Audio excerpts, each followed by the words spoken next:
Mhm.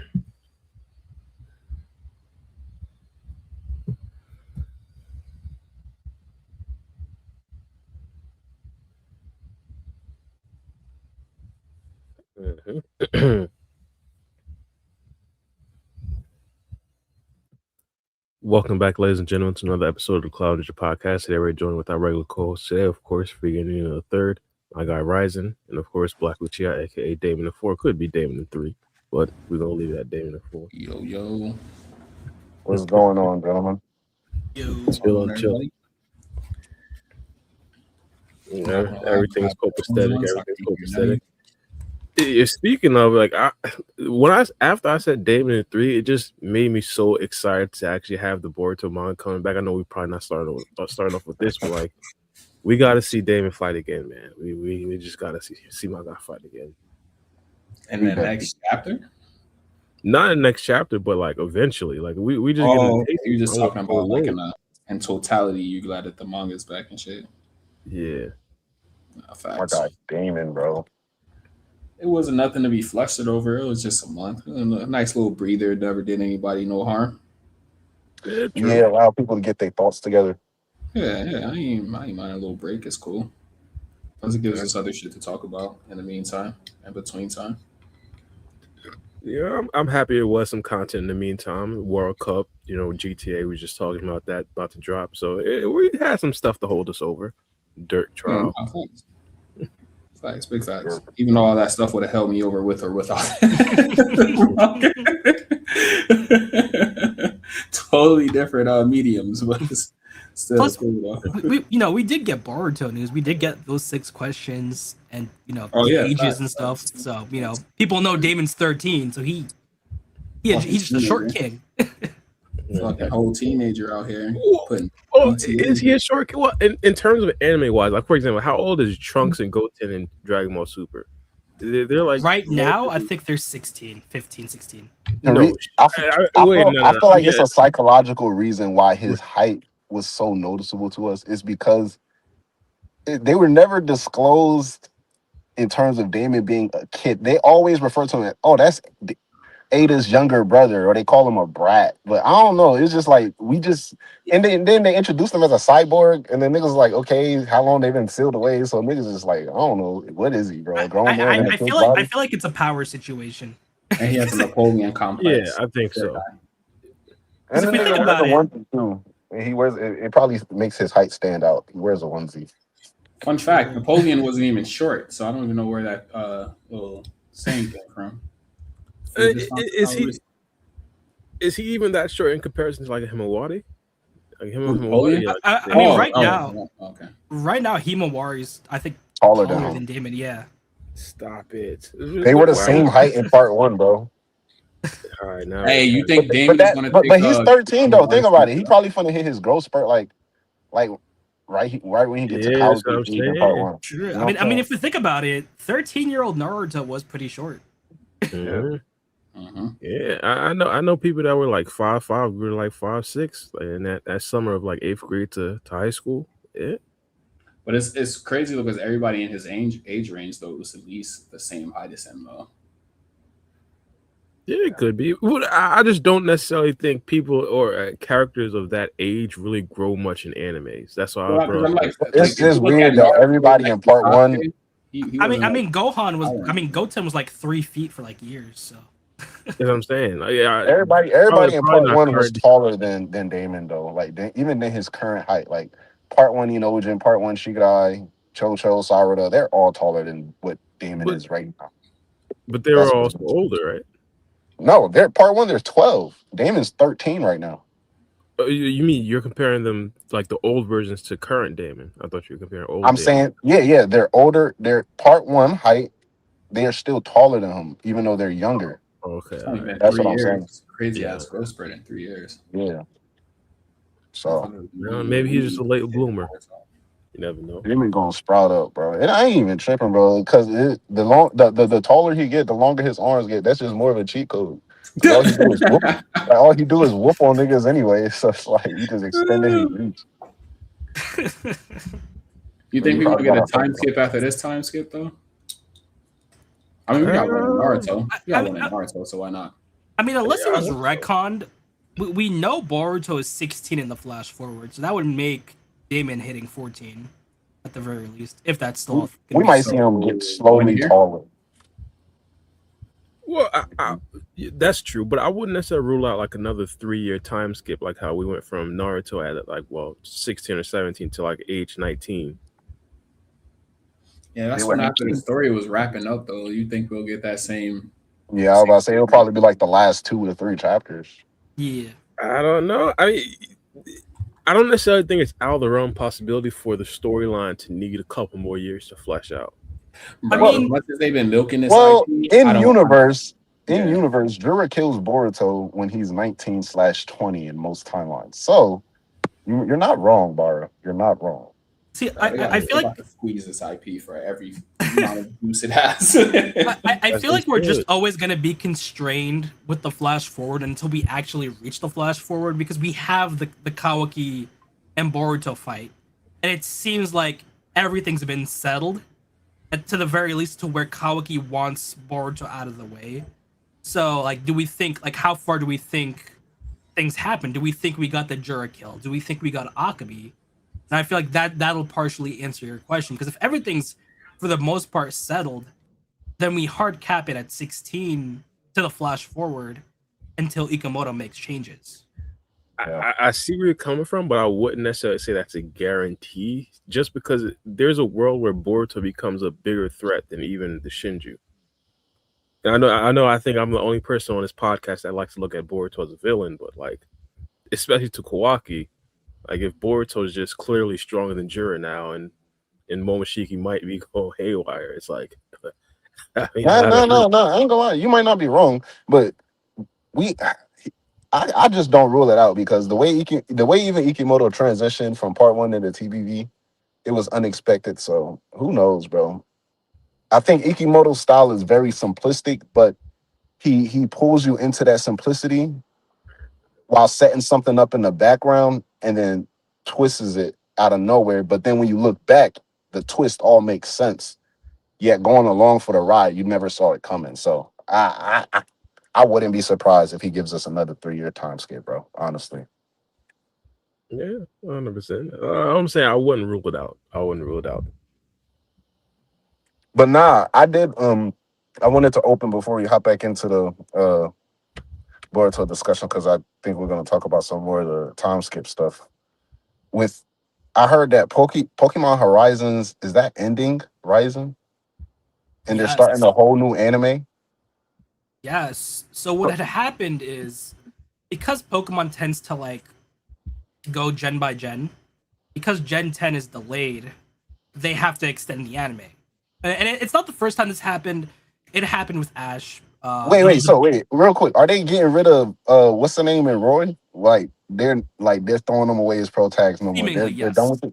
Yes. What the fuck? They just came out though. That's crazy. That's actually crazy. So basically, the problem with Liko and Roy is they basically accomplished everything they wanted to do. Because the anime is delayed, they're basically having, like, I feel like slice of life would be the best thing to say. So it's like things are going really slow. People don't really care anymore. Yeah, filler episodes. Exactly. Damn. They fell into the Boruto boat. So people don't really care. Calm down. You know, Liko's already done what she needs to do. She's not really doing much anymore, so no one cares.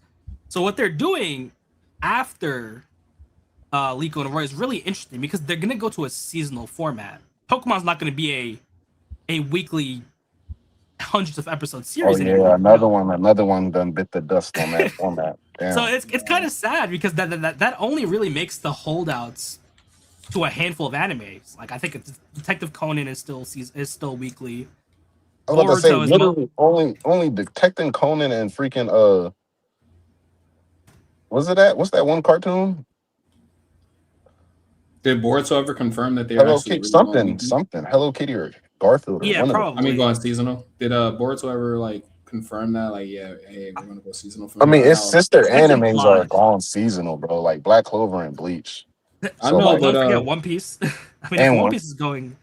kind of seasonal. Like it's an end of an era. It's like they done pumping out weekly episodes, getting harder and harder. But it caught people. It's dropping the fucking quality of the material though. Like I'd rather seasonal if we can get better quality. 100%. And people are just like realizing that even Pokemon's changing. Like it's been a minute since we even got a Pokemon movie, that too. But come Gen 10, we're getting seasonal Pokemon. So people are wondering how that's gonna look like. I'm about to say, are they planning on bringing back like Pikachu? I mean, I don't know how. I was hearing that there's actually maybe a minority or maybe a majority, but there's a loud voice in the community that want Ash back. I wasn't surprised to hear people want Pikachu back, but people are saying they want Ash back too. See, there's no, go ahead. I was gonna say there's always gonna be a Pikachu. Like Horizon's had a Pikachu, Captain Pikachu. Like while it's not the same Pikachu, they're most likely always gonna have a Pikachu. Ash had his Pikachu. I forget the Detective dude's name. Pikachu. Detective Pikachu.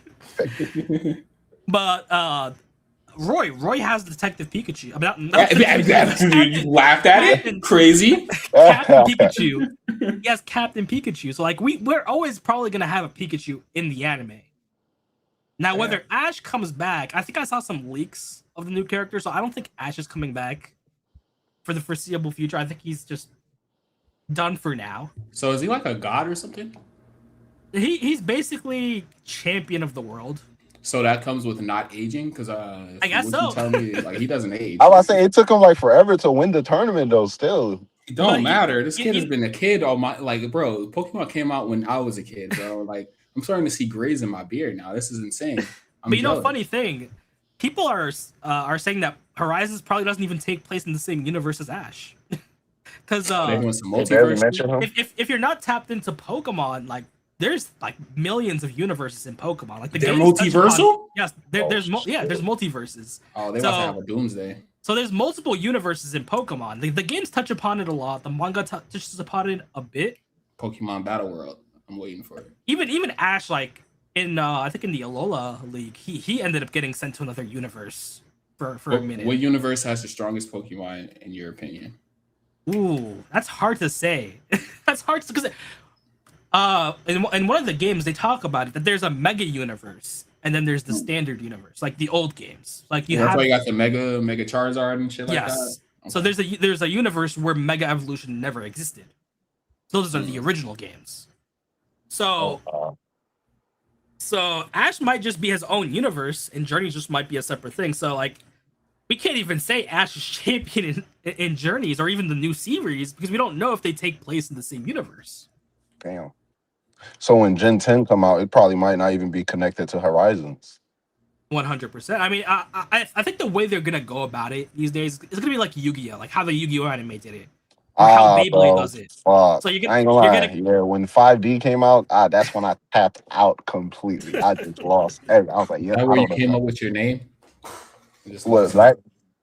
Nah, Raizen. Because I keep on hearing Raizen when you say Horizon. I'm like, that must be where bro got his name from. Oh no, Raizen is from Yu Yu Hakusho. Oh, you did say that. Okay, my bad. My boy, you scared. Oh, you did say that. Poor bearer. But yeah, it's basically just the end of an era. It's going to be like those types of animes, like Yu-Gi-Oh or Beyblade. You're going to get a new protagonist just every generation. IP. Crazy. And, at some point, Ash is just going to be that forgotten Yu-Gi-Moto. Bro, I thought Pokemon was like a thing in the past. I'm like, kids don't like Pokemon. Nah. Damn. So wait, even people today, they don't respect Yugi? People today don't respect Yu-Gi-Moto? I mean, I respect them, but it's. I know we gonna respect him, but I'm talking like the people who watching like show like what came after 5D. There was a show that was after 5D. Zextal. I was about to say I would consider at least the first parts of 5D part of our generation still because it came out when I was still a kid, but I was just like tapped out. But especially that next one, like you said, Zextal. Lost me for like a whole nother language right now to me. I'm like, what in the fuck are they talking about? I don't even know. I'm saying like those fans, they don't respect like Naruto names still ring bells today.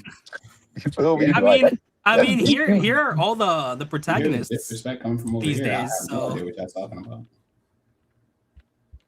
What the hell are y'all talking about? Oh my gosh, I'm so fucking lost. Oh shit. Yu-Gi-Oh! Yu-Gi-Oh! Protagonist.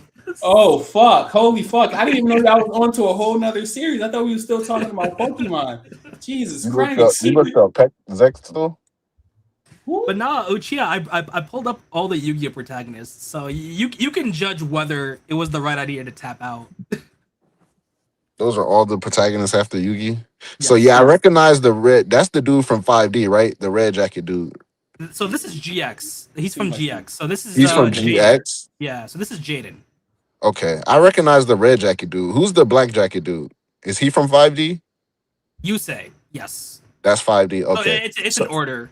Then, I was about to say, okay, so I forgot about. I low-key did forget about GX. I did kind of watch GX. I'm not gonna lie to you. I watched GX a little bit because I recognize that red jacket dude. So the first two they slide, they cool. Their names should ring bells. The third one should be like the newcomer.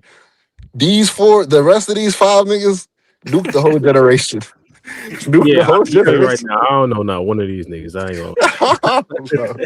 Bro, I'm so lost, bro. I'm like, I sound like an old head because for me, the third nigga, that should be the only new nigga. That third dude should be the only new person. I don't even know. Like this looks like JoJo Bizarre's Adventure to me. If you think about it, Yusei is kind of considered an old head these days. He's considered an old head, which is wild, bro. I mean, 5Ds came out in 2008. Yeah, it came out back then, way back then. So it's been like 18 years. Damn. So then, what's that? The pink hero? That's Zextal? Yes. So it's his name's Yuma. Zexal came out in 2011. Fuck. Even that should be considered OG. Then that's crazy. And then what's the green one? I think his name was Yuya. Oh, is this the same like show Zextal, or they kept on changing? No, that's what's it called? I forget what. So it goes Yu-Gi-Oh! GX 5Ds, Zexal, Arc 5. This is Arc 5 because it's the 5th Yu-Gi-Oh! Then 6th is Re-Rains. 7 is Yu-Gi-Oh! 7s, I think. That's and then crazy. Go Rush. That's crazy. But see, the reason why they consider Yusei an old head is because the first 3 are in the same universe, so they're connected because they had a movie together. It's like all 3 of them had a movie. So what? Oh wow, I didn't even know that. God damn! If that's an old head, what is Yugi? What is his grandfather? Yeah, because I was about to say because you say they came with the white cards. We ain't never had the white cards before they started pulling out the white. I was just about to ask where the Caucasian cards came into play. Fuck are y'all talking about? They came in 5D, bro. It came in 5D. I want to check out. They had a whole movie together where they traveled through time, met up, and beat the big bad. Hey, they created skinny jeans. I'm not even gonna lie, yo. Yu-Gi-Oh is the first dude I seen with skinnies, bro.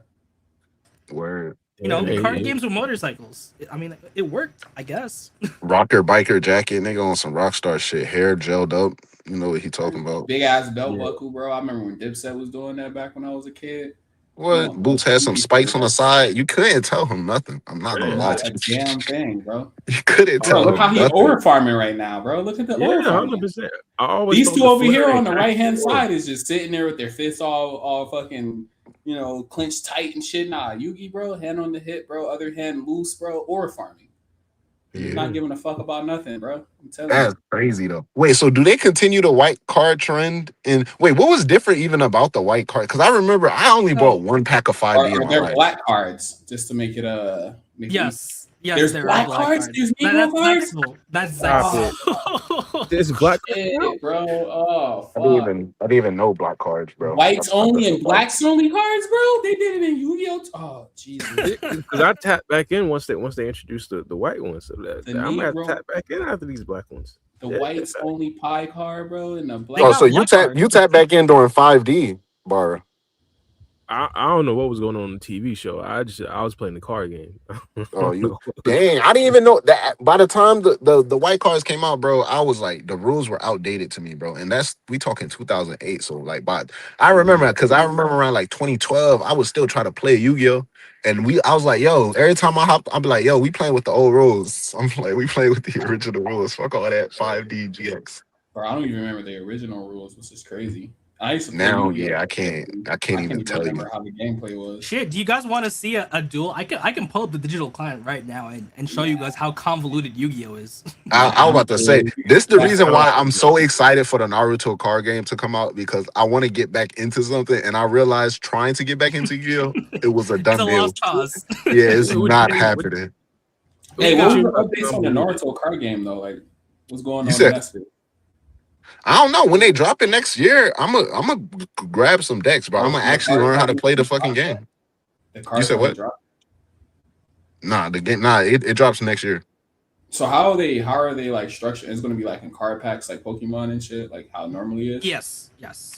You'll probably get like a starter deck. I think you get like what 57 cards per pack, because you get 51 cards. Didn't you say it was like a leader card? There you go. Like, yes. Yeah, about that 1 leader card, 50 character card. But I had so many text messages that I couldn't even like turn in because I was so far behind. So your leader card, your leader card is basically your boss monster. So he just stays on the field forever. That's your life points, basically. So if your leader card, like I don't know how they're going to do it, but like if he quote unquote dies, then what happens? He goes to 0, you dead, bro. Yeah, you lose. Oh, right. Mm-hmm. So he's like the damsel in distress. You got to keep him safe and shit. Basically, yeah. But here are some of the cards. Yeah, bro. I'm gonna get on top of this, bro. I'm gonna be early so I don't have to catch up with nothing. I'm gonna be up to date. And I was talking to Raizen too. As soon as we get our hands on these, man, I'm gonna figure out which ones are gonna be considered rares and collectibles.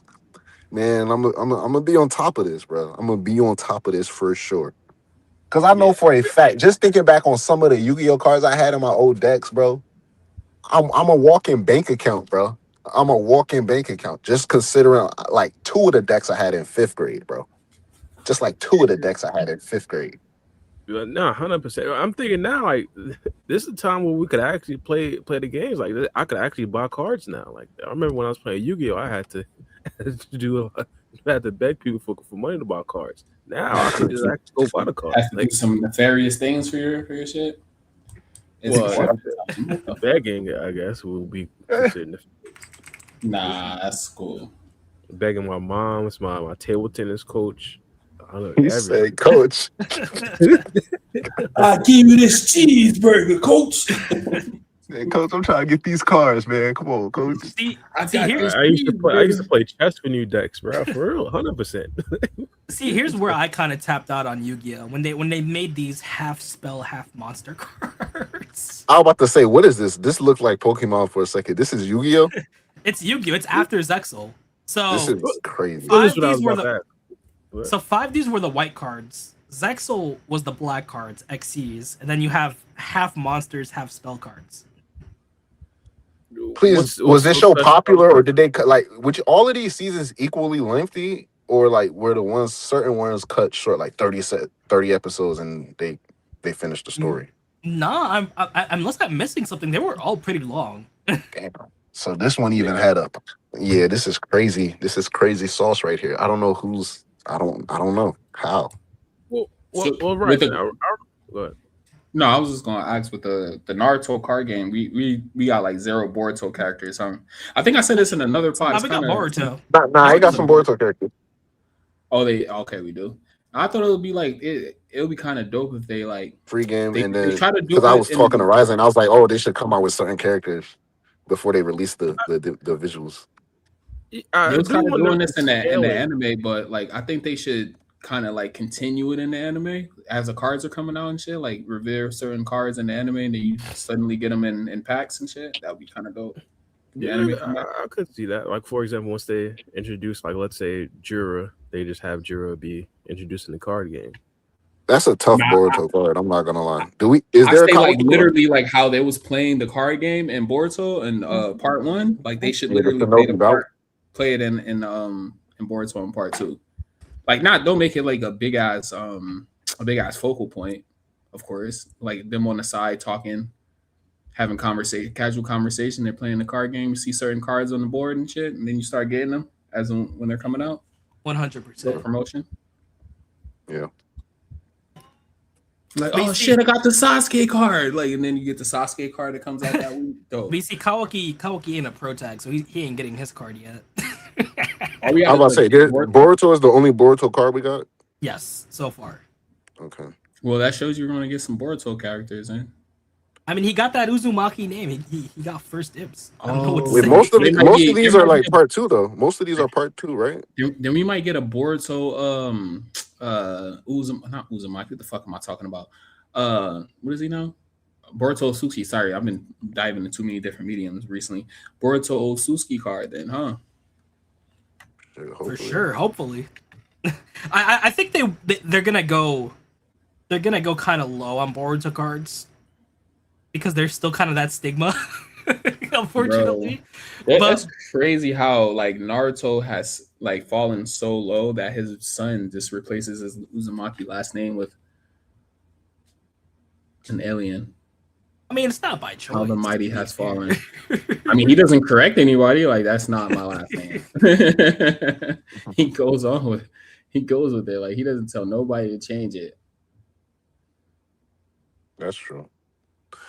I'm trying to see, bro, because I know for a fact, I don't know, man. I'm trying to see which of these cards is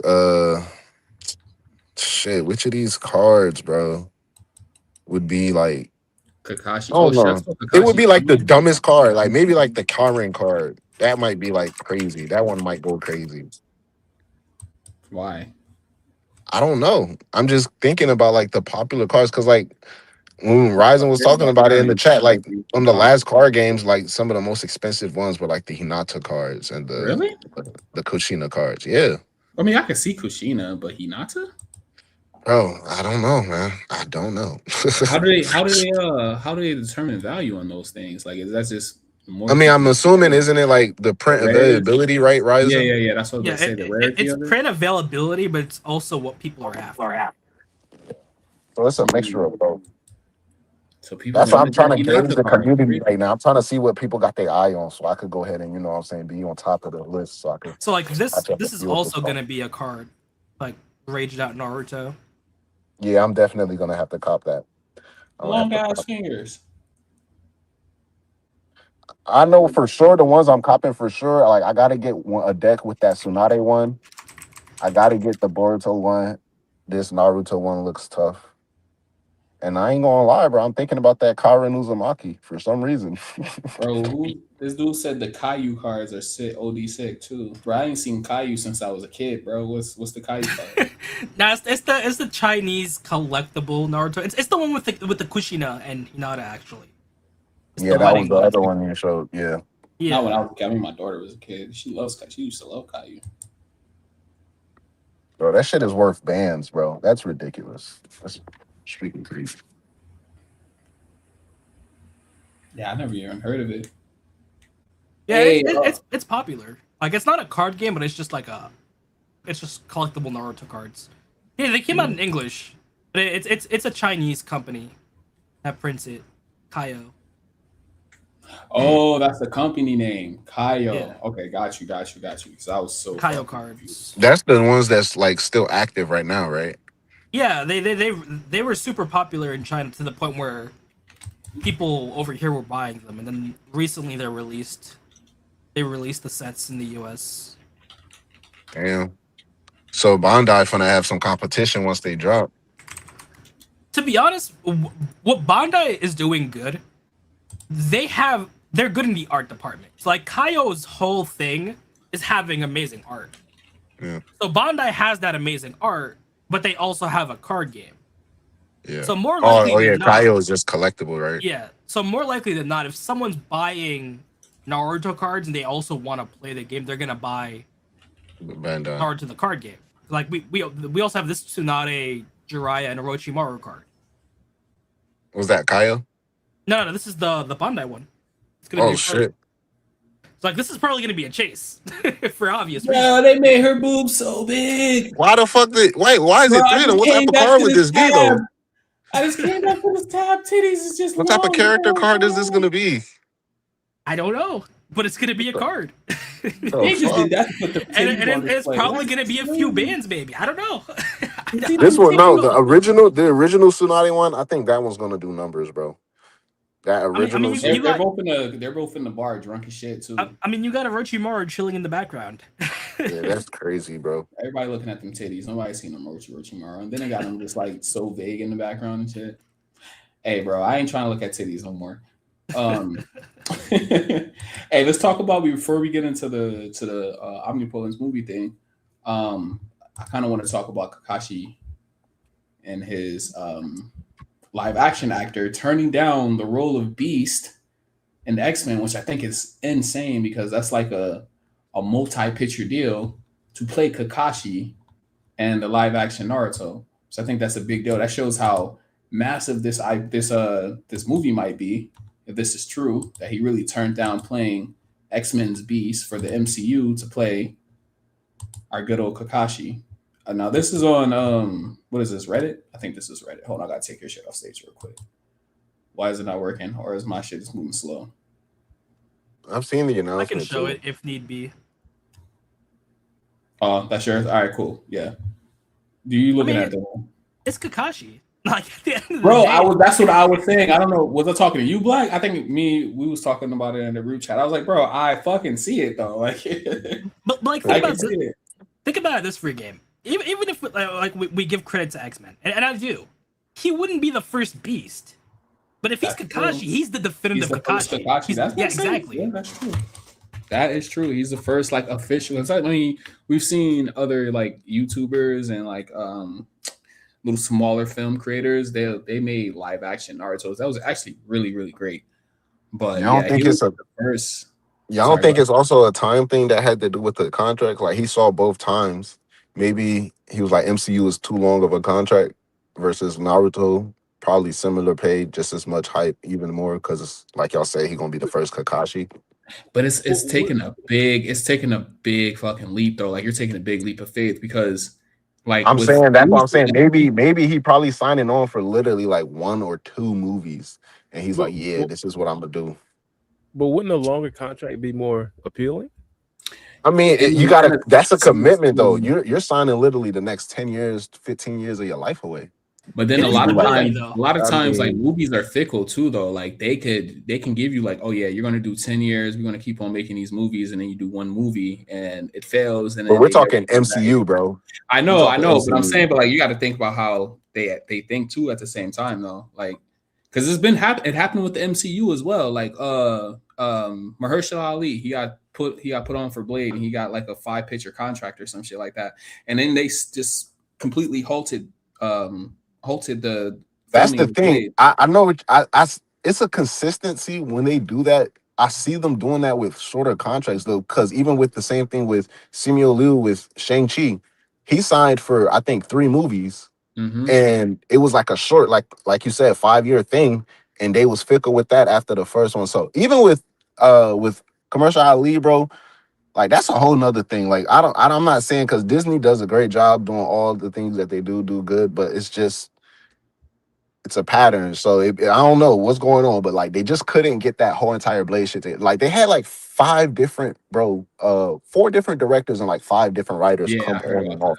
So like that, it was at that point, like, bro, it was not gonna work out. So, but with something as solid as this though, like you're gonna be an X-Men character and you're gonna be. I would say I don't think X-Men. Yeah, he for sure knew like this is definitely the next 10 to 12 years of my life, bro. So he had to make a cautious decision. Did he want that or not? Yeah. And if he said no, what other good thing could you say no to that to other than like motherfucking Kakashi Hatake, bro? Yeah. I mean, because you're right. I hear what you're saying. I mean, he would have been the first. Well, no, he would have been a second MCU Beast because I mean we have multiple Beasts, but they were all like the third, bro. Like the third. Because remember the nigga. Because they have a young one. I'm about to say who played Beast? Who played Beast in the Marvels? Was that a new Beast? Wasn't that a new actor? No, that's the old actor. That's the actor from the Fox universe. That's what I'm saying. They brought the actor from the Fox universe over to the MCU verse, and then they're supposed to be doing a reboot. So I don't even know what the fuck they're going to do with all these older Fox X-Men. I kind of assume they're going to die off. And I mean, they come for their own universe, so they don't have nothing to do with 616. Yeah, but they're supposed to be combining all the universes in Battle World, if I'm not mistaken. That's how they're supposed to be doing it. And but once you get to once you get to that point, like a battle, possibly many have already been fought because that means Dr. Doom has won. So niggas are dead free game. That's what I'm saying. They probably going to kill them all off. That's the only thing that I can think of to be able to reboot it. But no. But yeah, I was just saying like it's or you can't just recast them. What do you mean? Sorry, I mean, I'm about to say, but essentially, it's like they just. It's not even recasting. I mean, because like they're bringing in the like Sadie Sink and then the X-Men. They just got casted with Indy and Maya and what's the dude name who just got casted as Cyclops. The MCU want to cast younger actors. That's what they're going after. They want these people to play these roles for the foreseeable future, like the next 10 years. All the X-Men original actors from the Fox universe, they're up in age. Like they're all in. Not only that, bro, but it would be hard to tie their histories together and be like, oh yeah, so here we are. So rather than just be like, oh, let's just make our own X-Men, bro. Like, that's the most basic thing. They was just like, yeah, we're gonna have to make our own anyway. Like, let's just make our own. Like the only ones that I see like going like laying over from the Fox universe is Deadpool. That's the only one that I can see really like, being that character for the foreseeable future. That's and X-23. Yeah, X-23 too. Yeah, you're right. I wouldn't mind Hugh Jackman. I mean, till he's 90, we can make. Till he's 90, I was gonna say Hugh Jackman too, but I mean that's pretty obvious. But they're in talks about recasting Wolverine too. I don't know how true that is. I mean, in She-Hulk, bro, She-Hulk, it wasn't anything crazy, but like I know it says man with metal claws fighting. Yeah, bro. I peeped that when I was watching the episode. I was like, Wolverine.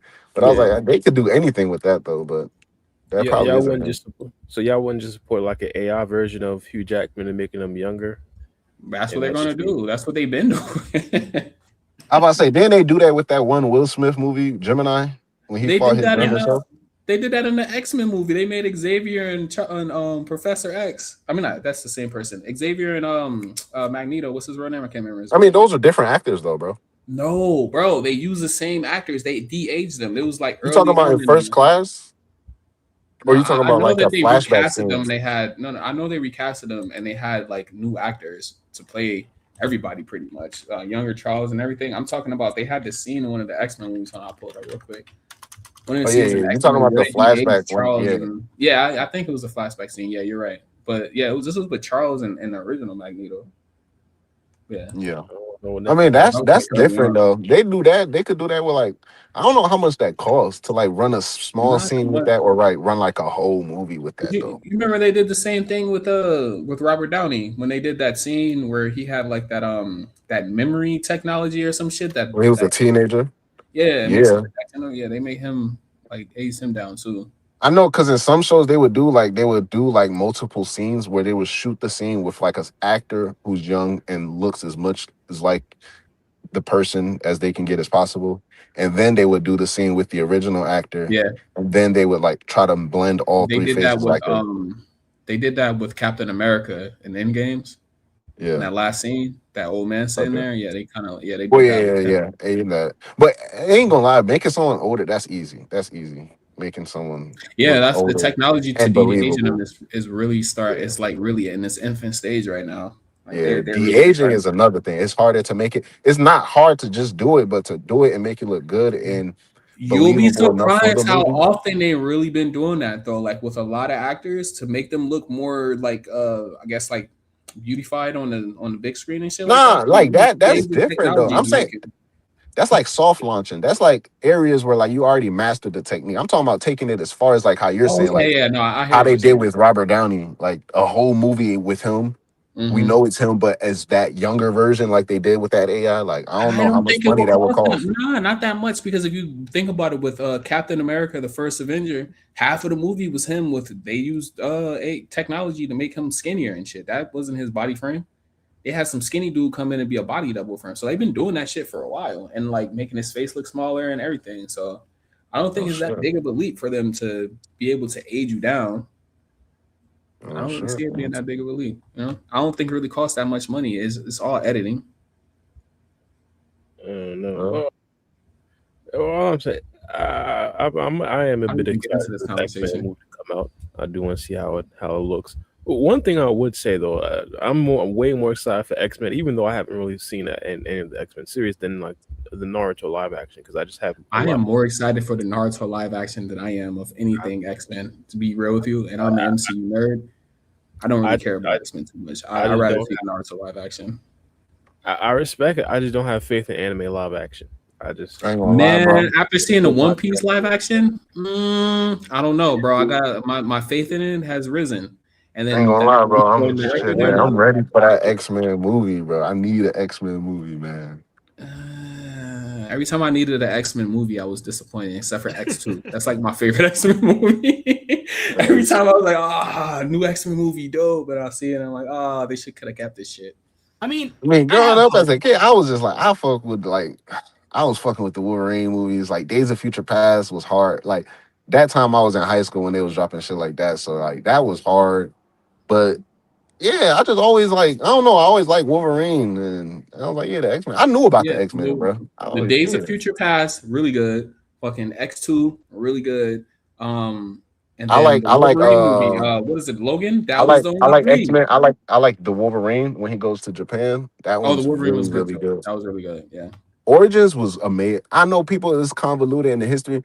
Bump all that, bro. The Origins was still crazy. I like Origins. Origins was good. X-Men Origins. When you say X-Men Evolution, we're good, bro. That's the fucking trashiest movie I've seen in a long ass time. X-Men Evolution. I can't even. That's the one with the fucking god, bro, who doesn't do shit. Oh, you talking about X-Men Apocalypse? Apocalypse, my bad, not Evolution. What the fuck am I talking about? Yeah, X-Men Apocalypse. I was thinking you said that movie. Yeah, the nigga name is Apocalypse. My bad. Yeah, that movie. Nah, Loki, he wasn't doing nothing in that whole movie. But I did rock with the movie though.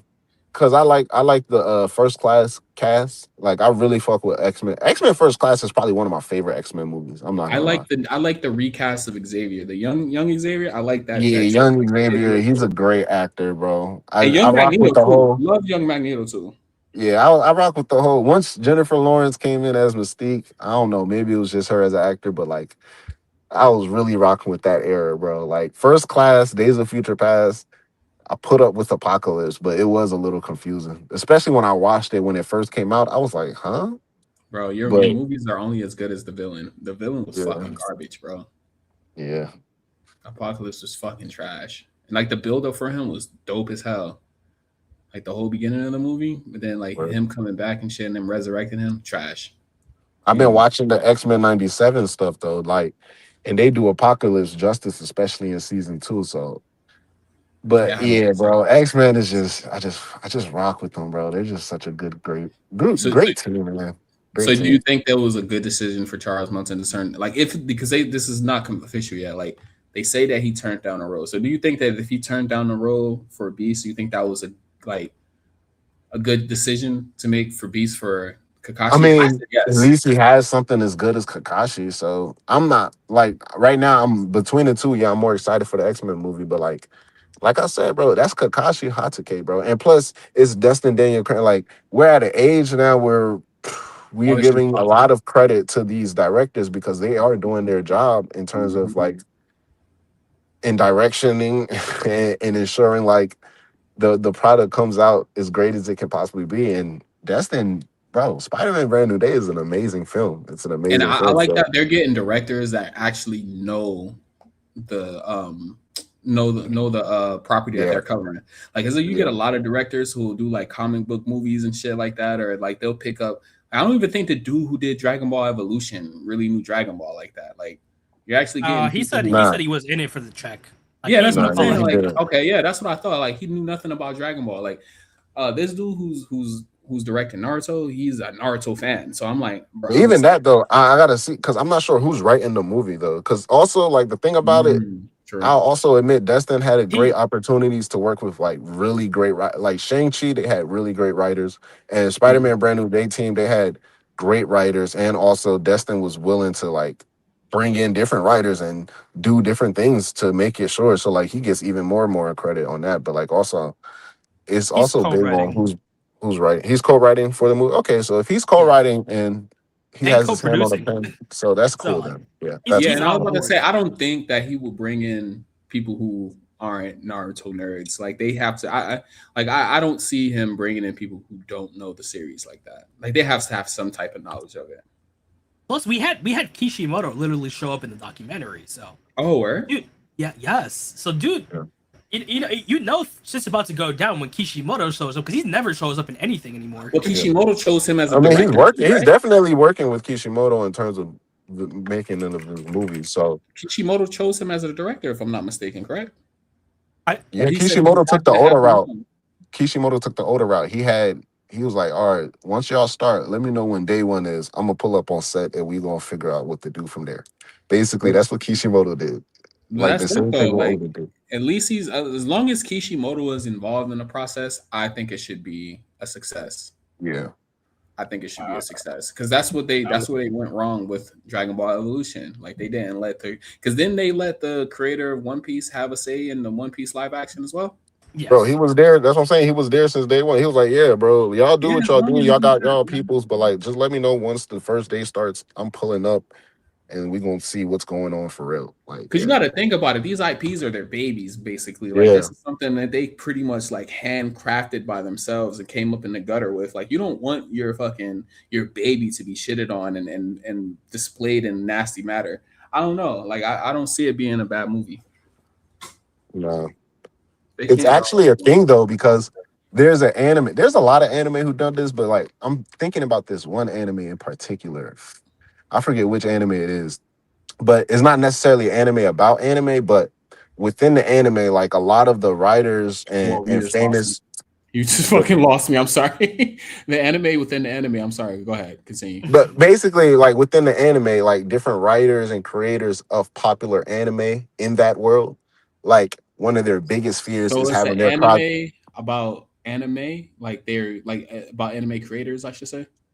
Yeah, basically. So like one of their biggest fears is having their works or their projects be picked up for like a live action or like a play, and considering like how like the ins and out goes behind the business, whether they get say in it or not, in terms of where they want to go from the production committee to the people who are in charge of the direction and who's writing it and stuff like that. It's like one of the things like better safe than sorry. So a lot of people probably don't like having their projects put into live action unless they can have as much trust put into the system as like we see with Oda and Kishimoto doing right now. Well, like as long as you, I think as long as you're doing like street level type action and shit like that, it's hard to fuck it up. It's hard to fuck it up. Well, yeah, that's why shit like Rurouni Kenshin was popular, and then people like but once you get the more fantastic, I think nephew kind of breaking up a bit. Okay, I thought my computer is probably tripping out. Yeah. I think Brody is low on batteries. Yeah, Blackwood. Yeah, I think he's breaking up a tad. Yeah, he low on batteries right now. Yeah, 100%. Got to charge up. Sorry, guys. Sorry. One of the co-hosts didn't put himself on a charger before he got on stream. Well, all I'm saying, I'm gonna need to see it to believe it. I'm not necessarily gonna say I have absolutely no faith in a live action Naruto movie, but I'm just not necessarily gonna get my hopes up as of right now. I have to see it to actually believe it. I'll just say that. That's what I'm saying though. It shouldn't be a hard task to cover though. It's not like doing Dragon Ball where you got big blast characters flying all over the place and shit like that. For the most part, all you got to have is some really good hand-to-hand combat, some really great choreography with the fights, some good CGI. Like, and they don't even have to go crazy with the CGI for a Naruto movie, honestly. Like, it's nothing really crazy they have to go through. Like, all you have to do is stick with a real good storyline, and everybody already loves Naruto. To see it on the big screen is just. Yeah, to see it on the big screen is going to be amazing for all types of fans. Like I think you could even bring newcomers in, just like how they did with One Piece. I know One Piece like vaguely, but I can go into watching a One Piece live action, not knowing One Piece at all, and still enjoying it. So I agree. Yeah, I think it'd be. Quick question.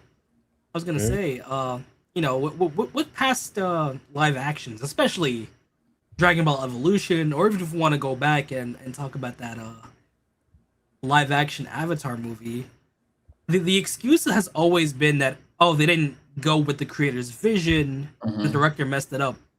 But with Naruto, with us having Destin, who did an amazing job with Spider-Man, and having Kishimoto seemingly fully on board, and even says, right now miracles are happening to me one after another. My work Naruto is truly becoming a Hollywood movie, and an even greater miracle is that the film will be directed by the one and only Destin Daniel Cretton. I still cannot believe it.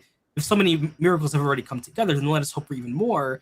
I am eagerly looking forward to the miraculous encounters that will bring us extraordinary and passionate actors. I cannot wait to meet my characters in film.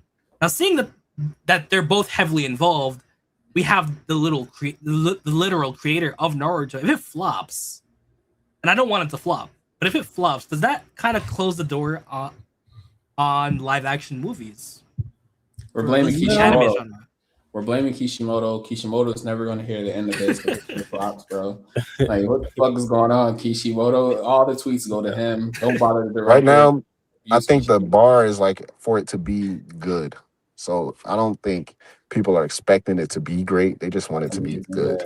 See, I feel like there's just no excuse to like not make a decent movie because you literally have everything in your corner. You have a good director. You have the guy who literally made the source material having a say and being heavily involved.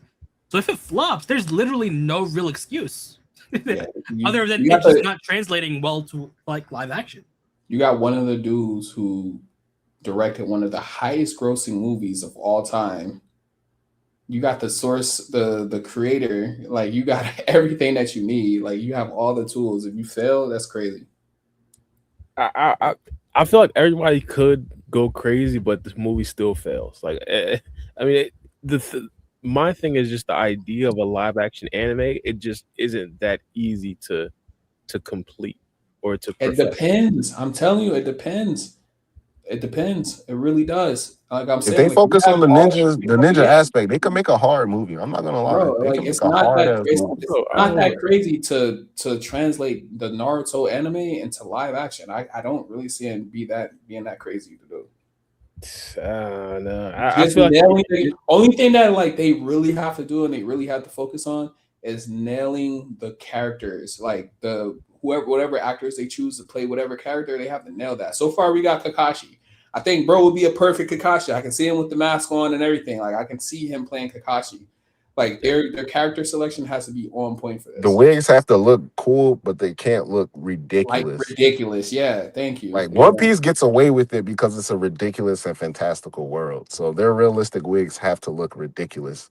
But Kakashi's hair has to be pointed and straight, but it can't be like on some goofy shit like that shit is bone stiff, like in the anime. You feel me? Like they can take their own creative liberties with stuff like that too, though. Like with the hair and stuff. Like you don't have to have it like 1-in-1 with the anime. Like it don't have to be all spiky and looking dumb and shit. Like you can just have Kakashi with a nice little comb over or some shit like that. But it's great. I said a comb over, nah. A comb over the front is crazy, bro. I can't think of any other haircut. But you know what I mean? Like you don't have to be 1-to-1 with anime though. That's all I'm saying. As far as like hairstyles and shit. As long as you can portray Kakashi and I fucking believe you, then that's all that matters. I see what you mean. I guess my thing would be more of like, even if it does go well, like let's say, what's the best case scenario? Do we expect to do like big numbers in the box office? Yes, it considers how much they spend on it, bro. If they do like, they gotta make at least stand up for it too, though. Like they gotta make if it makes at least $500 million, I'll say it's a success.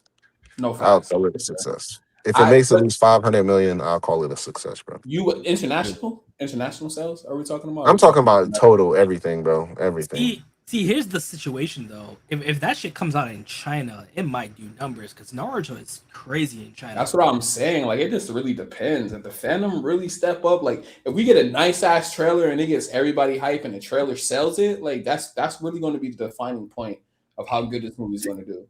The hype for the trailer. I feel like that's where my disconnect kind of is.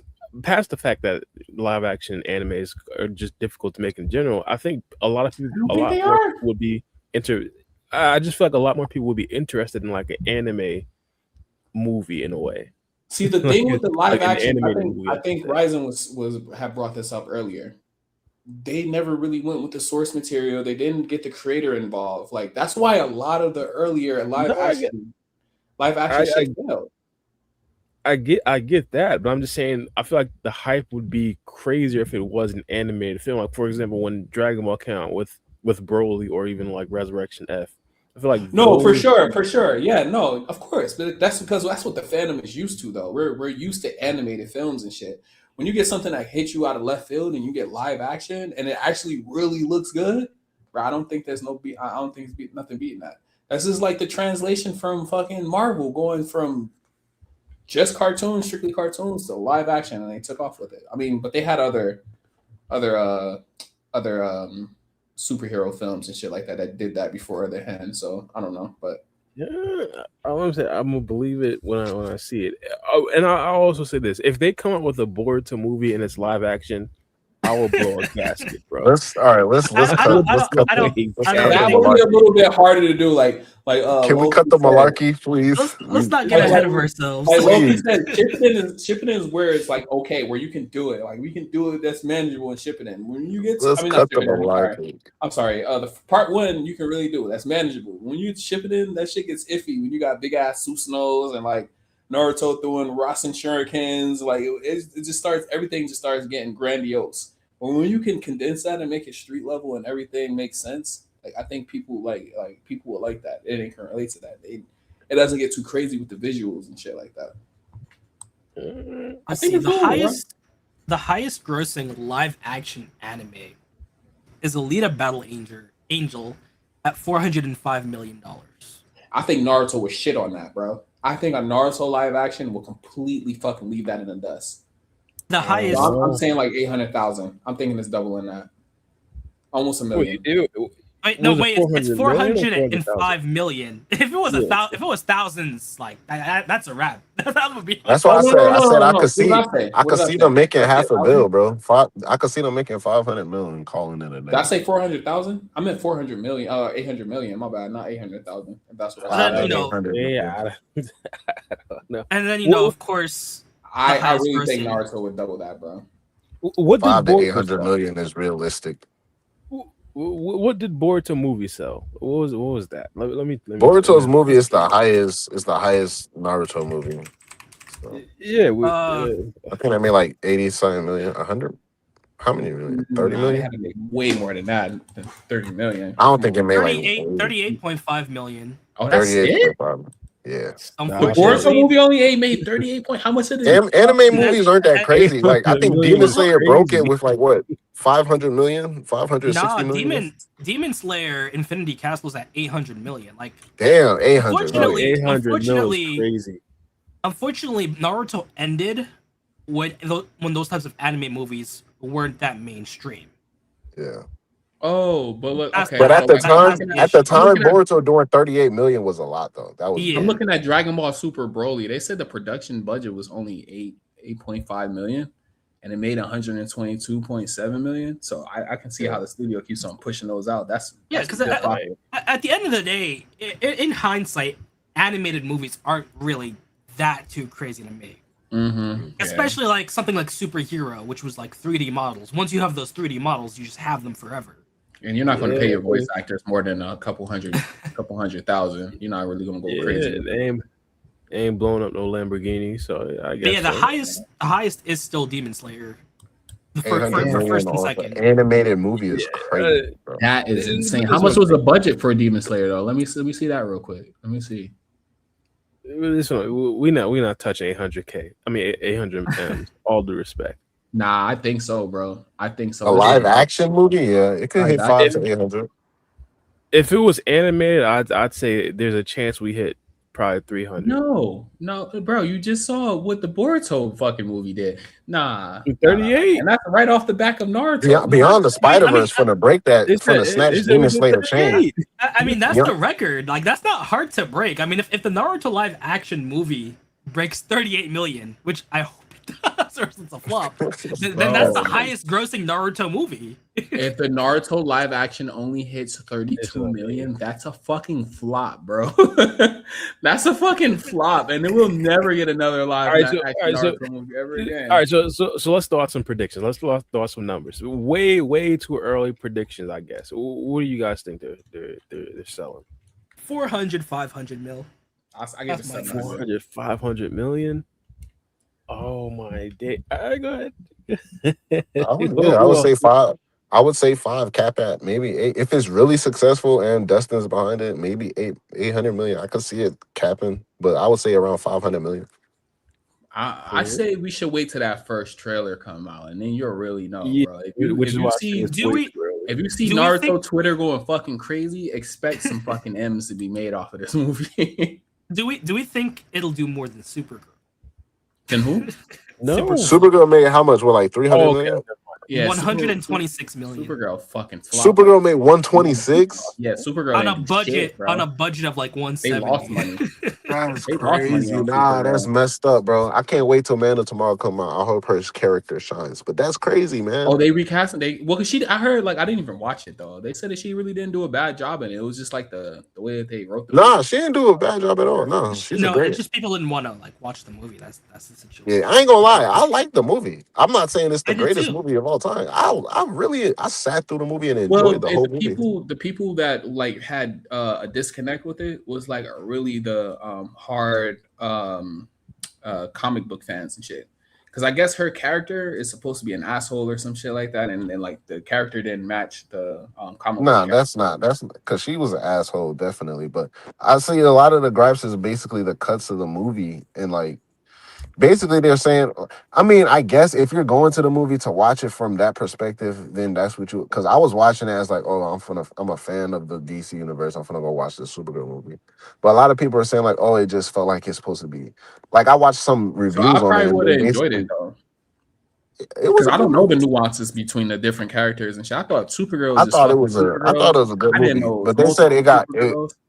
They said it just went through, basically, it went through hell during the editing process, and its final product was like, basically, you know how Tom Holland said one of the versions of Spider-Man Brand New Day, like everybody hated it. Yeah. Like basically it's something like that. Basically, the final cut for Supergirl was a version that was not good, I guess, supposedly compared to the ones that they could have dropped. So bro, they did Shorty from the Flash. That they casted as Supergirl, they did her dirty. Oh yeah, her. Yeah, she was supposed to play that Supergirl. I mean, by the time James Gunn came around, her contract wasn't obligated to him. But yeah, she definitely. I know how it went. Yeah, she got did dirty, and she was like a nobody actor. They just pulled her out of nowhere. Yeah, she was a good Supergirl. Well, I think no, she wasn't back though. No, she was. She was a great super. I loved her in the Flash movie. She was her roles was small. I wish she had a bigger role, but she was gorgeous. It was cut short. Loved it. So love that. But hey, 126 million is crazy. I mean, I don't know if Naruto flops, I could see it making like 100 million. So yeah, I don't see Naruto flopping. I really don't, bro. I feel like if they do that trailer correctly, it could be hype. Like imagine having that first few seconds of a trailer with Naruto just going full rage mode in like a hypothetical Haku situation. That's what I'm about to say. Which story are they telling too? It also got to be that. If they tell the Land of Waves, you're getting initial state Naruto. You already know these niggas want to see some Rock Lee, bro. Oh, Rock Lee, insane, bro. You already know they want to see some Rock. If you doing a ninja movie. And you don't know what's going on, you gotta include Rock Lee in your first movie. The easiest hairstyle to imitate, bro. All you gotta do is get a fucking popcorn bowl, throw it over somebody's head, and chop, bro. Get somebody ready to throw. Be like, hey, fuck all the magic shit. Your role in this movie is to simply throw them bitches, bro. Just throw them. I might be in the minority, but I only respect winners. Dude got his spine broken. Dude got his spine broken. That's crazy. Dude was a bootleg god. Now, Guy was peak. What did Lee do? Broke half a meteor with like 10 other people? Low key though, Lee was popping first part 1. Lee was popping, bro. Everybody was rocking with Lee. He was putting in work. He was the first person to damage Gara. You know what I'm saying? We could pretend we doing the Chidori and Rasengan all we want, but a motherfucker could do a Leaf Hurricane. So we was rocking with Leaf. 100%. I could do a Leaf Hurricane now. So you feel me? Now that I'm thinking about it, I might audition to play fucking never mind. He said, I'm going to be Rock Lee. Not Rock Lee. Nah, I was talking about somebody from the Cloud Village. That's the only person I can play. Who, Omoi? No fucking Rock Lee. See, at that point, we got to see what story are we telling now. Are we doing like Shippuden era? I think you said I mean, the Cloud Village did kidnap Hinata, so you're gonna if you do the tuning exams, you're gonna get a flashback. That's what I'm saying. When the Cloud Village like really start popping. I mean, were they really even in the anime though? Yeah. How wasn't they? That's one thing that people really like complain about Boruto is we don't really get the other nations. Like Naruto really fucking explored all the 5 great nations. But nah, in part 1, we barely even saw no Cloud Ninja, bro. I'm not bugging. Isn't the Cloud Ninjas the one that fucking invaded? We see yeah, they did that. They did that, but we ain't see that. You know what I'm saying? No, we seen them get right with Deepa. I'm thinking about the Sound Village, not the Cloud. Deepa, that's Boruto, bro. Oh, were we not talking about? We did see the no. I'm talking about part 1 Naruto. Yeah. Like we. I think what he's answering to me is what I said. Like Boruto doesn't really explain the other 5 great nations, bro. Okay, we got 1 episode of the Cloud Village out of how many episodes? You talking about in Boruto? Yeah, Boruto. We only got the Cloud Village. I think you mixing up with the manga and the anime, bro. The anime, we went everywhere, bro. When did we go to the Cloud? We was in the. Did we go? I don't think we went to. I think the Cloud Village was the only village we didn't go to. But we was in the Mist. Land of the Mist. We did that with the fucking. They did the Stone Village. They did the Sand. They did the Sand Village. Okay, yeah. They did they did all these other different like the non-major villages like the land. But we did the Sand Village, bro. We wasn't even really in the Sand Village like that though. Like most of it was outside of the Sand Village. How can I? Gar was getting active with Urashiki. We can't say we were. Bro, we was in and out the Sand Village a lot of times too. We was in the desert. Like that's the same. What you want to see the houses? We seen what Deepa did. We seen what Deepa did. I forgot which team he was fighting. Was it Team 10? Bro, that fought Team 10. Yeah, he did them dirt. Oh my! At the tea shop, they was at a shop that Chocho. I just watched this episode today. Chocho wanted to stop by a shop, and you know what I'm saying. Shikada was like, "All right, bump it, let's stop." And then they came across Deepa. He done murked everybody in the shop, in the restaurant, bro. In the whole facility. The whole thing, bro. He didn't even say a word to them. Yeah, shit, he did something, bro. I think because of the first he pulled up, he was eating. Bro, he was eating, and I think after he paid, after he got done, that was his payment. He just murdered everybody, bro. And he just walked out. He walked right by them, bro. They was like, what's wrong with him? Nigga, they walked in the shop. The food wasn't good. They was having a bad day. He was like, bro, I got some bad glizzies, bro. Yeah, I think he did say something like that too.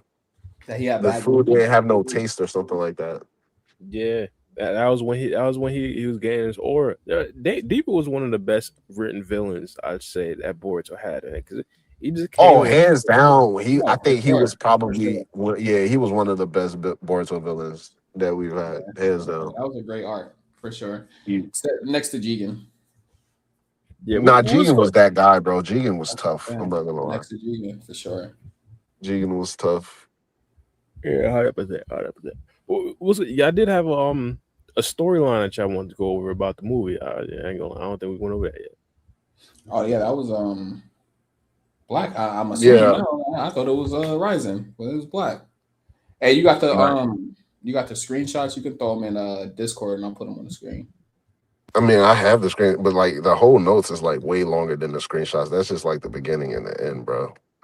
But I could send those screenshots but it's just like the beginning and start. Give me a second though. Let me mute right quick. Yeah, 100%. I'm just not on the conversation. Did bro like write the shit, or did he get ChatGPT to do it? Did he write this, or did he get ChatGPT to do it? No, he wrote it. Yeah, I ain't even see the chat. I ain't my block. Raizen, you got him? On my phone. Yeah, that's why I got him too. But my idea was, since we're waiting, was to start off right after. Wait, hold on. You gotta set up everything real quick. What we're talking about. I know it's in the title, but yeah. So, these days we get like quote unquote canon movies, quote unquote main timeline movies. One Piece is actually getting like 2 movies soon. So I just said that. My fault. Go ahead. Right now. So I was thinking, since you're doing your first impression stuff again with Boruto, and it's really rare that you get this chance to do a second first impression. And at the end of the day, as much as I like Part 1 Boruto, he's not beloved mainstream. People hate him. If you bring back the anime with just 12-year-old Boruto, it's not gonna do good. Yeah, it's not gonna do good. It's just gonna be, oh yeah, the anime was on hiatus. It came back. We're back to the status quo.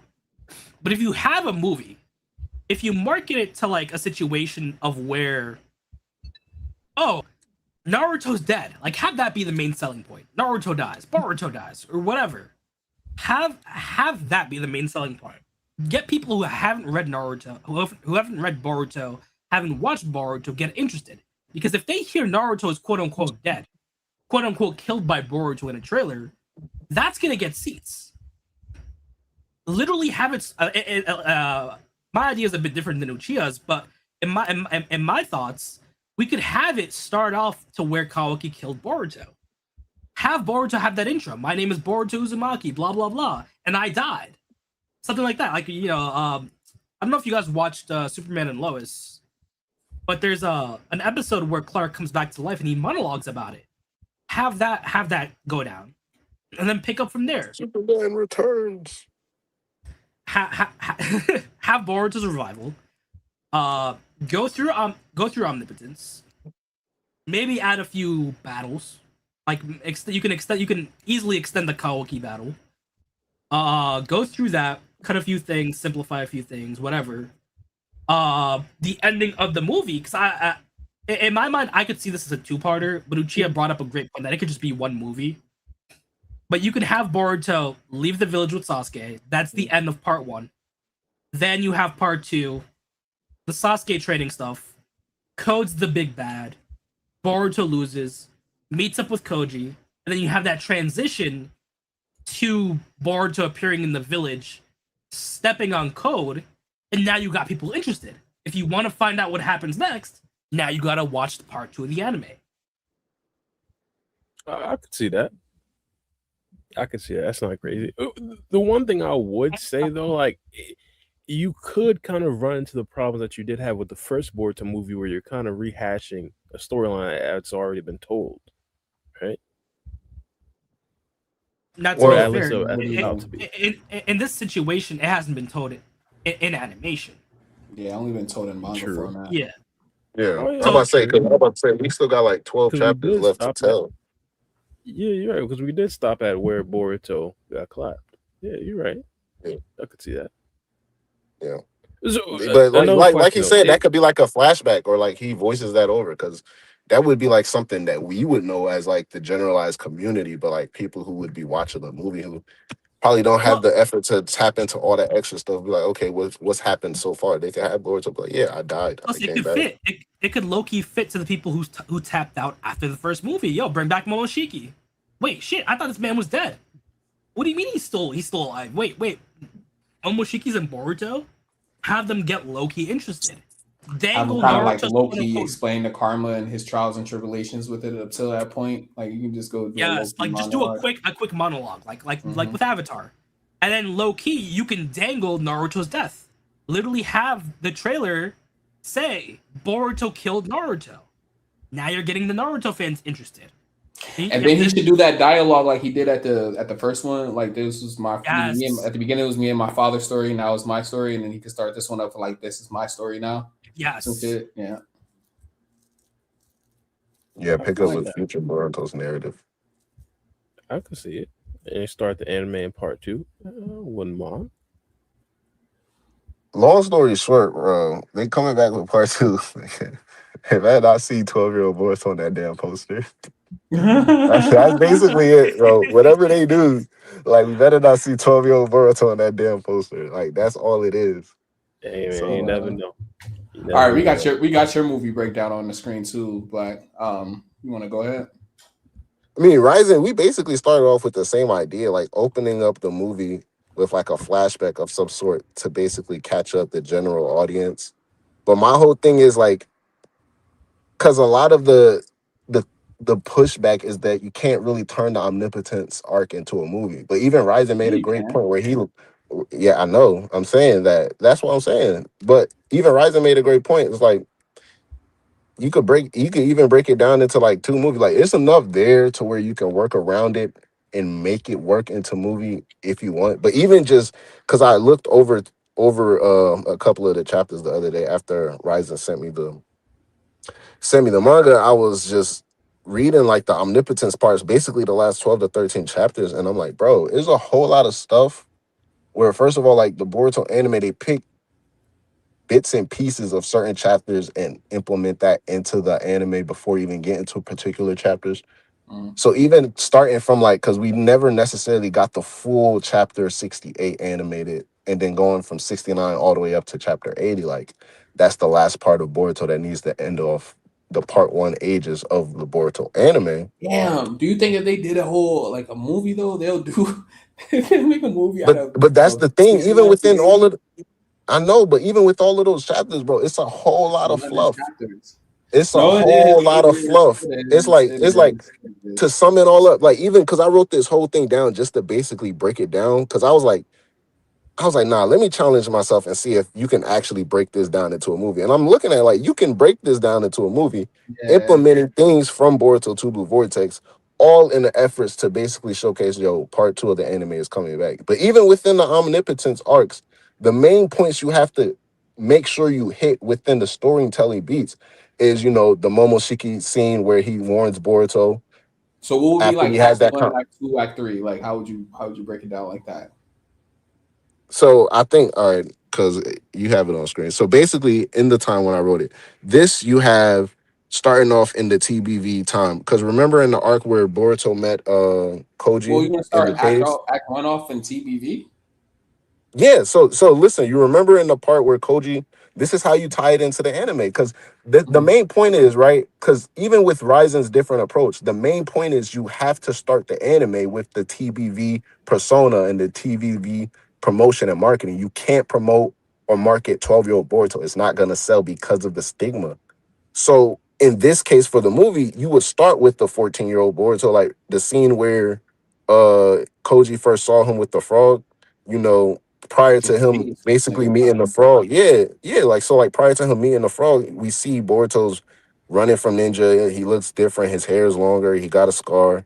And then he starts thinking about some of the past scenes of the last episode of the anime, him dying by Kawaki, all this stuff. And then we start hearing the voiceovers of like basically Sasuke telling Boruto, all of this and that and the third before he goes off to fight Code. So they tie all of that in. So it's like, oh snap. So Boruto's here, this random place. Something must have happened to Sasuke. All of a sudden, this random frog shows up to him. And he's like, yo, I know you want to get out of here, Boruto Uzumaki. The whole world is after you. And then once the frog reverse summons, boom, we shoot back into the past. Basically, you tell the entire Omnipotence arc as a past. So we go through the Omnipotence arcs without getting into all the details, because like I said, it's a lot of fluff. A lot of the main beats is Amato's backstory. The Shibai stuff, the stuff with his daughter is revealed. Obviously, we get through the Code and Damon stuff. You got to hit on that. A lot of the Kawaki stuff, of course, with Naruto, Sasuke sensing Momoshiki, Kawaki sensing Momoshiki. We go through those last bit of chapters where Kawaki spazzes out, he goes and seals Naruto. You know what I'm saying? We get the village chase. Still in act 1 though? No, this is throughout, like this. I'm saying this is like the main meat of the movie, because the whole entire point is you start off like that, and by the time the Toad reverse summons Boruto in the smoke, instead of you see Boruto pulling up on Koji in the cave, it starts off basically telling the story from where the anime left off. So after Boruto, because the anime left off after Boruto was revived, they came back to the village and him and Kawaki met each other. They did that whole thing on the Hokage faces, right? So we got to get from that point all the way up until the point where Kawaki seals away Naruto, and then he goes and does the whole entire village chase. He fights Boruto. The omnipotence things happen, their lives switch. Now the chase is against Boruto. The whole thing happens. Sasuke saves him. We see Boruto's resolve. And then, the whole thing with Ada and all that stuff. And we know how it ends in the manga. Like, Boruto's like, oh, my name is Boruto Uzumaki, damn it. So you basically, you fit the movie into telling that entire omnipotence arcs by cutting out a lot of the fluff, because a lot of the points that Amato talk about in most of the chapters have been touched on already in the anime. So the main things you have to get from Amato is the Shibai stuff, is the backstory with his daughter, and the explanation of the Shinjutsu. Shikamaru's distrust in Amato has already been built up in the anime and the manga, so we don't have to focus too much on that. We kick straight off into Code attacking the village. You know what I'm saying? Once we get into that part, and Code basically attacks damn near right after you get to the village because Shikamaru questions Amato. We get through all of the Ada and Damon introductions in terms of for the Konoha side, because we already met them as an audience in the anime. So a lot of that stuff is condensed and cut out. The extensions lie within adding these TBV scenes and all of the extended fight scenes. Code versus Damon being some of the good fights. So you show flashes like in this opening montage of Sasuke versus Code in Boruto's mind, because as he's thinking about these type of things. But the first major battle is being the Code versus Damon, all of that stuff. You have the extended scenes with Kawaki being the chase for the fucking village, Code making the 10 tails, Boruto being chased, Boruto versus Kawaki. A whole lot of great things that you can build into the climactic moments. But once you get the meat of that omnipotence arc told, by the end of the movie, we go back into present time, which is Boruto just met that frog, like I said in the beginning, right? And then the puff and smoke disappears, and we see Boruto was reverse summoned, and we see Kashin Koji. He does the whole mask thing, and we end the movie with that, because that's some of the greatest dialogue that Ikimoto gave us between Boruto and Koji, because some of the things they kept it short and sweet, but it said so much, right? So after you tell all of those things that just happened throughout the story, throughout the movie, and you're back at where you started in the movie, where Boruto ends up in the cave with Koji, he does the mask thing, and he says, Boruto's like, Kashin Koji, I remember you. And then Koji basically says, I have one question. Have you always been Boruto Uzumaki? And then Boruto responds, you know of omnipotence. Boom, end movie. Now they're like, oh shit, what the fuck? So Boruto, all of this extra stuff happened. And now they're like, what happened to Sasuke? Because by the end, Sasuke saved Boruto, but now Boruto's by himself. It makes sense. It's like one of those things. Long story short, even with Raizen's version, you ended off in a mystery. You ended off with niggas wanting to have questions to these answers, have answers to these questions that they built up on. You know what I'm saying? Yeah, I see. Not bad. I wouldn't mind that. I'm one of the majority who always said you can definitely make an Omnipotence movie. If you're going to make a movie out of anything, it either should be the 3 years in between part 2 and TBV or Omnipotence. Because I really don't want to see those 10, 11 episodes. Really, we can skip all that shit. Like, you can just give us a movie so you can cover it, make it a part of the actual anime canon, just by making it in a movie, then reference it in TVV, blah blah blah. Damn, there you go. We don't really need all that fluff. Like Black said, most of it is pretty much filler shit, anyways. Yeah, we are. Climaxes, you get a nice fight. You can do a nice fight between Boruto and Mitsuki, because Mitsuki was fucking turned up. That could be a dope ass action sequence if they don't fucking let us down with the Mitsuki thing like they did in TVV with a short ass fight. And then it was some other people he fought. Like, you can end it off with some dope ass action sequences, in my opinion. Hell, another way they could sell a backdoor opening to part 2. Ended off with Koji getting a prescience update, showcase Kurama, showcase the Mangekyo, showcase the Divine Trees, give them snippets of what's gonna go down in part 2, and get them interested in that. Because they're gonna already have so many questions from once Boruto leaves the village and he leaves with Sasuke, niggas already gonna be like, wait, what about Sarada? What about Shikamaru? What about this? What about that? Oh, Kawaki, what's going on? and you got questions, bro. Like, it's good, but you can't, like, you gotta have that to where, like, that has to be the transition into the actual anime. Because if you're saying part 2 of the anime is returning, bro, it can't be like 12-year-old Boruto. I'm sorry, it just cannot be 12-year-old Boruto being the face of this part 2 return. It cannot be. That's what I'm saying. That's why I think the movie would be the best bet, because nobody wants to sit back and watch fucking a whole 30 episodes of part 2 Boruto. I mean, me personally, I don't know about the fandom. The fandom might be stoked for it. Me, no, I'm cool. I'll probably miss out on all those episodes. I mean, it's retelling the last of the Cold arc. I'm gonna watch it, but it's for the mere fact of the general people aren't gonna watch it. So, like, yeah, like essentially, like, they have to be careful, because, like, that's the most important. Like, that basically, those 12 to 13 chapters are the reason we're going through everything we're going through right now in TBV. Like, we're introduced to Shibai, we're introduced to Shinjutsu. Code transitions and makes the 10 tails within those chapters. We learn about all of these different things, and Ada and Damon coming back and them being connected to Shibai cells. All of this stuff. Sawada awakens her Sharingan. Like they're gonna have to animate that. It's just a matter of when you come back, are you promoting that? Or are you gonna promote TBV? I don't think you should be promoting. I think you should promote TBV, basically. We should see Boruto with, like, the cape, the Sasuke drip, the ninja pins, the scar. You know, the trailer with, like, Kabuki doing cool stuff. Sarada. Like, yeah. Be bold. Give us Himawari doing the Tail Beast Mom. Be bold. Throw that in the trailer. Hell, I don't care. Something. My bad. I'm not even gonna lie. I stopped paying attention. Fucking Kanye West was farming his way out of court today. Took my attention. My fault.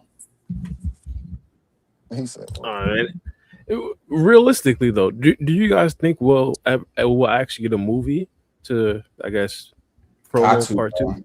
Got to. What has it been? 10 years now? I think so, bro. They did that to promo part 1. Why not?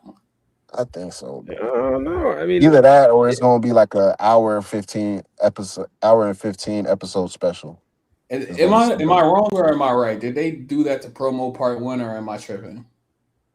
I don't know if it was I guess you could say that, but it wasn't really the anime. I mean, they did that before the anime, though. That's what I'm saying. They did it before we promote part 1. They did that before we knew how the war arc was going to finish. Yeah, they did that before, like, a lot of shit, bro. The manga didn't even drop yet, bro. Yeah, get the fuck out of here. Okay, yeah. See, that was so long ago, bro. They went crazy. Like, I wouldn't necessarily say it was with telling the story.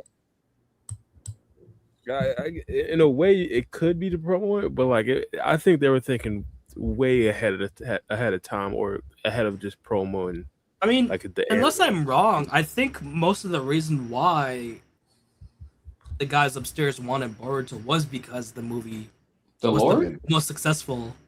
No, like the shareholders. The IP holders. You said the guy upstairs. The guys upstairs. You said the Lord. I mean, part of the reason was because, like it or not, Boruto is the highest grossing Naruto movie, and at the time, it did really well. Yeah. Now, of course, now we have, like, Demon Slayer and Dragon Ball Super and all these other multi-million-dollar grossing movies. I'm saying it's a template, because even look at the other animes like Chainsaw Man and Don. Like, they're literally pulling stories out of their manga and just saying, yeah, let's just make that whole movie. And it sells. And then Bleach did it. They're like, yo, we're going to take the first 3 like, literally JJK did it. It's like, yo, we're going to take the first 4 episodes, throw that whole in a movie, call it a day. They did it and went crazy. Bleach was like, yo, we're going to take the first 3 episodes, throw that whole in a movie theaters, call it a movie, call it a day, bro. They did that. So, like, is somebody at Boruto's table is like, they looking at the setup like, yeah, part 2's coming back. They got to be like, somebody had to have said, like, why don't we just make these 13 chapters a movie and call it a day? like it has to, like, that makes, I'm not saying it has to happen, but it makes the most sense. Some type of special movie or something like that to get that out the way, bro. Because you got to focus on TBV. Bro, yeah, whoa, ain't no fucking way the Demon Slayer budget was only 20 million. They made 800. Fuck. Yeah, bro. That's crazy. That shit pays for at least 2 movies. I'm gonna have to tap into that. I ain't gonna lie. Quick question: with the Demon Slayer, do I have to know the lore to be entertained by it, or I was looking? The movies? Yeah, the movies is literally like the last few chapters of the. Basically, what Demon Slayer is doing, what I'm suggesting Boruto to do.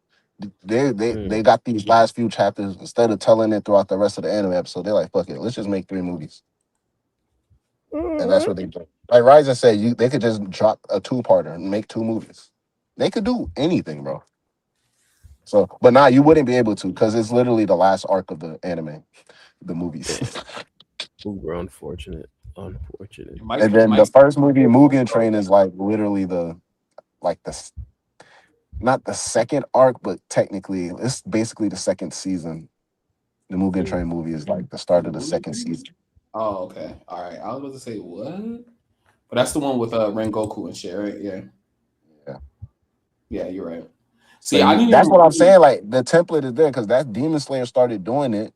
They're making movies to where it's like Bar was saying, can I hop into this and nah, because it's literally like in the middle of the story. So like just take certain chapters and just make that whole movie, bro. I ain't gonna lie, it seems like they be putting their all into those Demon Slayer movies too, though, bro. That shit be so visually appealing. Nah, it do be. Nah, Infinity Castle was crazy because the episodes already look crazy, and even the last season, though, the last episode was like visually, bro. Even seeing that Infinity Castle in theaters, bro, I was like, bro, this shit is amazing. I didn't go see it. That's crazy. I didn't go see Infinity Castle. I'm kind of tapped out of Demon Slayer after the manga was wrapped up. It's digital now. You could watch that whole. I'm probably not. That shit was. He sound probably. But no, in theaters, that whole looked hard. When I went to that's how I saw it. I saw it when it came out. I read the whole manga and just like completely dusted Demon Slayer. I just stopped watching it. Like I went to the movies to go see the Mugen Train one. That's probably the last one I saw.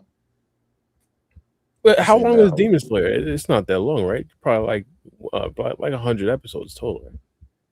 Right? I don't think it's that long. The first season was like 20. How many episodes is in the season? It's not that many. It's only first season like 20-something episodes. The second season, depending on if you watch Mugen Train the movie or you just watch the whole thing, I think it's like 14 episodes. Third, I don't know. They be short. The third and fourth season, they like 5, 8. I mean, like not 5, but like 8. I think one of the seasons like 8 episodes. So wait, so did they already wrap up Demon Slayer? Did we already get the ending and shit? Yeah. The movies are what's ending it. Yeah, bro, I told you I did not watch it. So all right, so is the ending just my boy Michael Jackson swinging his arms around? Like, how was the ending better than that? Why he gotta be Michael Jackson? We said that's no, Mike Jack, bro. What are you talking about? We're saying they got 2 more movies left. So I think the next movie dropping like I don't know, like next year. I don't know when the next movie dropping. Well, the way Bar was fucking reacted to what I said, I would have thought they finished it. I don't know. I don't even think Bar watches. I don't even think gotta be Mike Jack. I don't even think he even watches. You don't even watch Demon Slayer, Bar. He can if he's surprised that I call bro Mike Jack, bro.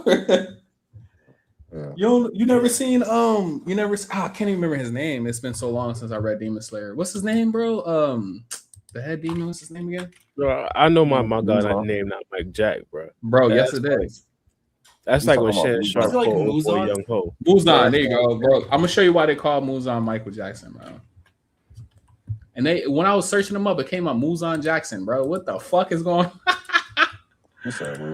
Muzan Jackson. No, look, hold on, bro. You got to see why they call this. Bro, when he was walking up in like one of the last few episodes, even the start of the movie, the man stepping so cold, like the smoke from a Michael Jackson video, like he on Smooth Criminal or some shit. He got the whole fit. He got the hat. Right. Mm-hmm. Oh, my screen is not sharing. My bad. He had me looking at it. My bad.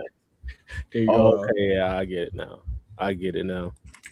That's actually his fit in the show too. That's like what he wears. I never really seen him fight. I watched a little bit of Demon Slayer, but I never really seen him fight. I seen him pretty much I don't think they show him fighting until the first end. few episodes. Okay, but what about? Ain't doing nothing for real. Not really fights until the end, bro. To like the last big battle to really. Okay, but what about when he pulled up like Orochimaru? What do you mean? Yeah, what? When he pulled up in the anime, that shit was hard, bro. They dramatized a lot of it, so I'm pretty sure it was different in the manga. But like that nigga was stepping and like the shit echoed throughout the entire fucking place, bro. Nigga pulled up. They had the conversation. He survived the blast. They tried to get him. No way. It's the most action we've seen him do. So. You can't tell me bro wasn't fucking modeled after Michael Jackson. Like they even got a toy on my boy. Just like Michael Jackson. He probably more than likely was. Yeah, he had to be. It's like it's 2-1-1. I'm gonna look up Muzan inspired. Look, it popped right up before I even type it. What popped up? Was Muzan inspired by Michael Jackson? It's inspired by particularly history. Oh yeah, he is. Muzan, can't say his last name. Appearance in Demon Slayer was stylistically inspired by Michael Jackson, particularly his thriller era aesthetic, through the resemblance as a creative homage rather than a direct copy. Yeah, I thought it was just going to be some like just. And it should just happen like that. The Thriller Michael Jackson is still kind of black, so I don't know. It's like a blend. He took creative differences. It's a blend, bro. He took the style, but obviously he's a demon, so he keeps like the pale skin and stuff. So, and he had the Michael Jackson hair, bro. Like he got the curls. That was Black Mike. Black Mike had the curls and everything. Like, and they said they took it from this mic right here, the Thriller mic. So, let me see. Hold on, I gotta remove Raizen from the stage. I keep on forgetting him. I'm clicking way too fast. But isn't this Thriller mic right here? Or no? Thriller mic has the red jacket. No, that's smooth. No, I'm talking about ain't that the same age though? Like, isn't that? I don't know. Let me see. I mean, yeah, but you could clearly tell my guy. Like, I don't even know if you could consider that Michael Jackson light skin. Like, might be. Okay. Yeah, you're right. I see what you're talking about. I mean, but he does look like a fucking vampire though. So even back then, you're not even putting him in the vampire fit. He does look kind of like a vampire. I'm not gonna lie to you. That's also a nice touch because Thriller did have like a demon kind of theme to it. What was it? It was like the Walking Dead theme. Yeah, pretty much. Was he supposed to be a vampire or a fucking zombie? He was a zombie. He was a zombie I've ever seen. Yeah, he was a zombie that could control his powers at the end. Yeah, because at the end he had them crazy ass eyes, like right here. His shit is like, how do you have werewolf? I guess in your eyes? Yeah, how do you make his eyes cockeyed though? Sure, if I know. They gave my boy this lizard eyes with the slits and still managed to make him cockeyed. That's fucking crazy. Oh my god, CGI was terrible back then. I have no idea. That's crazy. But I didn't know. I didn't know Muzan was actually okay. So I what is this Michael Jackson right here? I'm not really a big fucking Michael Jackson connoisseur, so I don't know Michael Jackson like that. I know probably like 3 good songs from him. That was my first favorite artist. Are you serious? Of course. You saying of course like that's everybody's favorite first artist? Isn't that shit? It's a lot of people's favorite first artist. I was about to say, I used to dance like Michael when I was a kid too. I mean, that was yeah. I never danced like Mike, but I saw a lot of people do it. I never looked and said, bro, that guy right there, I want to be just like him when I grow up. Never said that. Every time the school did something, it was always in something that was like in honor of Michael or to do something like Michael. So every time we did things like, I remember it was like 2 or 3 separate occasions where I got to do Michael Jackson. Like when I was dancing in front of crowd as a kid. Shit, I was like, yeah, I'm trying to be Mike. Fuck y'all. I'm trying to be Mike. Like that. My first artist was Gangsters. Yeah, comparing, I guess, MJ to characters, who do you think has like a similar aura towards like a Michael Jackson? I was thinking if it's Naruto, the only person I'd think of would probably be like Kakashi. Piccolo. What? Piccolo for sure. Yeah, bro. The man stand in spaces where there's no wind whatsoever, and his cape be flowing, bro. Like, Oh you nah, can't yeah, he tell me. aura form. In a vacuum in the vacuum of space, my boy Piccolo fucking cape is still going to flap, What? my His boy. cape is still flowing in the middle of space. Tell me how that happens other than In that the man aura vacuum of alone, bro. space. Yeah, My boy he's he a hired professional somebody to aura blow farmer. on him. Pause. Yeah, Yeah, he's a bro. professional aura farmer. But Every fight. the reason why I say Itachi because RIP to the actual guy, but I believe someone basically went with Itachi when Itachi died. The only person I can see banging the moves like Michael Jackson, that would be my boy Guy Sensei.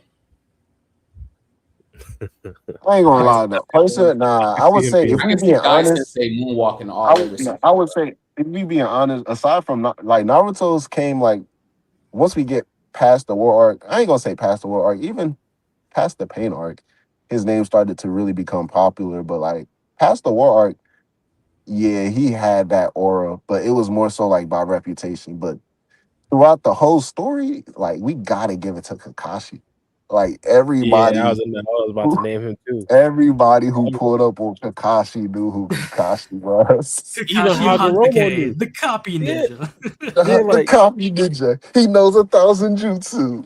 We gotta be careful around him. We were like, damn. I knew it was out. I knew it was out of line once the Hagoromo knew. Like, how does Hagoromo know who this guy is? What? Yeah, Hagoromo ain't even need no introduction, bro. I'm like, all right, that's different, bro. This nigga like stepping out of natural planes just to see what Kakashi up to, bro. 100%. Yeah. Like he got it, bro. He got it. I ain't gonna lie. I mean, you know it's bad, and you have people asking for Kakashi and Boruto for the past 10 years. Literally, people still ask for Kakashi to this day, and I'm like, yeah, where my boy Kakashi at, boy? Yeah, 100%. At pretty much every couple months, we bring up that quote of them saying they're gonna have some sort of big plan for Kakashi in the future. Yeah, bro. Never materialize. That's how legendary bro is. He got to hype y'all up to keep on watching Boruto. I mean, this is why the actor wanted to be Kakashi. He'd rather be Kakashi. Yeah, bro. He was like, hey, niggas gonna know my name. He's like, they gonna know who Kakashi is. I don't want to play no fucking Naruto, bro. You got to give me something more legendary than that. All right, we'll give you Kakashi. There you go. The copy ninja, the one who know 1,000 jutsu, that Kakashi. Like, I know him. I haven't even seen Naruto before, but I know who that is. Everybody know about the copy ninja. Like, yeah, that's the nigga Kakashi. Yeah. Kakashi is the Sharingan. Yeah. And speaking of like first favorite artist, I think Kakashi was probably like a lot of people's first favorite Naruto character once they first got introduced. No, for sure. That was definitely my first favorite. Yeah, they were aura farming him before he even got his team. They were saying, "Hey, this guy never really accepts anybody to his team. He's one of the most legendary ninjas." Like, come on, dog. We gotta stop. Yeah, they made him seem like the most stuck-up, asshole-less character. He ended up being the most easygoing one. Mm-hmm. Whole time, the dude just reading soft red model magazines, and the whole time just trying to chill, bro. It's crazy how they had two of their most prominent characters just chilling, sitting back, reading soft porn in a children's cartoon. Yeah, I respect it. Kakashi take it P though, because Kakashi like, yeah, bro, man, I done been through Jiraiya was on some wild stuff. This bro was creating jutsu to help with his peaking. So, bro, that's right. I mean, that's Kakashi and what's this new Jiraiya name again? It's fucking slipped my head. How Kashin Koji? Kashin Koji. Yeah, Kashin Koji is more similar to Kakashi than he is Jiraiya with the horniness. Word.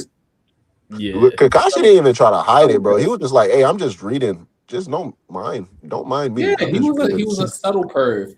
He didn't have like measurements that he was like that he called the fucking golden measurements and shit like that. Like, that's that Jiraiya's lane, bro.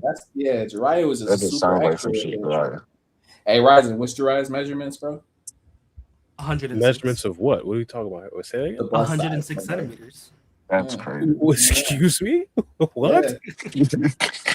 Yeah. Yo, what are we measuring here? The bust size, my boy. What are you talking about?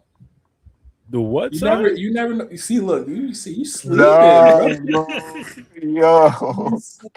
The fact that Raizen know like off the top of the head is crazy, but you're sleeping. Yeah. You don't remember Jiraiya explaining the fucking perfect measurements, bro? Nah. Yeah, he was talking about for what's the name for Tsunade. Tsunade, yeah. She had the perfect measurement. I'm laughing because Bara, he was trying to clarify. And y'all kept ignoring him. He said, wait, what are we talking Not a pause. He said, wait, what are we measuring? I'm crying. Yeah. I know what's going on for a second. Oh, man. Yeah. Oh, what's it called? I mean, I got it right here. I found the chapter. I gotta see this. Yeah, I gotta see this. Throw it up on a screen share. I have to see this. Oh, let me throw it up. Let me see. I'm about to see canon panels of my God. Yes, this was even said in the anime. I remember it. This is insanity. All right, we got Shikamaru asking Kakashi, anything come to mind? Any of these numbers ever come up in a conversation with Lord Jiraiya? This one, 106. Yeah. Lord Jiraiya, it's 106. What is 106 centimeters? I think Kakashi's no, it couldn't be. Bro, that's some otherworldly fucking perv, bro. Kakashi funny as hell. I could just imagine Jiraiya using ninja tactics to actually figure out the measurements of Tsunade. This is crazy, bro. I'm like trying to figure out how the fuck he got a ruler or not a ruler, measuring tape, and got her fucking measurements like that, or he took her out for a dress fitting or some shit like that. Probably some sort of toad summoning or tiny toad summoning that actually measured it. That's or he probably even know coming around her one day in a jutsu and taking measurements on the slick. Yeah, she ain't even know it. Oh my days. Dropping Molly all in her champagne. It's crazy. But yeah, bro, I told you. Yeah, canon. I remember this. Jiraiya's perviness was all-time high. Yeah, I had no idea. Well, what's it called? Speaking of, I did want to add, I was about to completely change the subject. Anything else? No, go ahead. No, go ahead. Oh, no. Because I remember, I don't think we ever ran through these line of questions with Raizen, but we usually do it with like pretty much David and all of our guests before in the past. But if you would, Raizen, give me your top 3 cartoons. Raizen is not a yes anymore. Yeah, I know that, but the fact that we had that with pretty much all of our guests, but we never asked Raizen this. We never asked Raizen his favorite cartoons. Insanity. Yeah, go ahead, Raizen. Top 3. Damn, this is a tough one. Avatar. That's a decent one. X-Men 97. Okay. Spider-Man 94, I guess. You got the specific years as well. No, that's just what they're called. Yeah. Oh. It's called X-Men 97. Like, that's literally what it's called.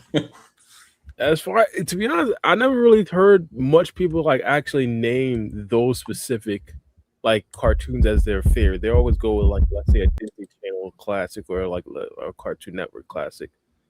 But comics, I respect it. Wasn't X-Men 97 on Cartoon Network? I think it was. I know X-Men 97 is just a reboot now, right? The one that's on Disney Plus. It's not a reboot. It's like a sequel. It's like a new season. Yeah. Okay. I think I could have sworn I used to see that shit on Cartoon Network. Honestly, I didn't get Cartoon Network until I was a bit older. Like I've watched Ed and Eddie. I watched Cow and Chicken. I've watched Ben 10, and a whole ton of anime. I mean cartoons. Bro, I remember my son and his friends came over looking just like Ed and Eddie. One big looking motherfucker. I told him that as well. You big and look stupid. This nigga got on the fucking bonnet, and you just sitting here looking goofy. Y'all just look like Ed and Eddie. But like with Avatar, at the very least, Avatar: The Last Airbender. I think that's the first cartoon that I watched while I was like a conscious human being. Because I vaguely remember being at like the doctors and they had that little TV thing where they just had cartoons play, and it was Avatar, and then it was Teen Titans. So later on in my childhood, when I actually got cable, I'm watching Teen Titans and I'm like, hey, wait, I know this show from somewhere. Bro, I remember when Teen Titans first fucking came out. They had this Teen Titans game on CartoonNetwork.com that I used to play before Teen Titans ever came out. I remember that shit like it was yesterday.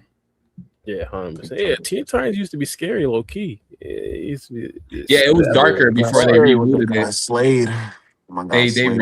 They called him Scar. Yeah, Slade. The episodes was Slade. Yeah, he was different. Who's Slade? He was like the arch enemy. Oh, okay. Yeah, you can tell it's been a long time since I've seen Teen Titan. Because then, like, I tried to watch it recently. What is it called? Teen Titan Go now?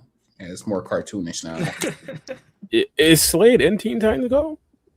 I think he was in the Teen Titans Go movie. Don't quote me on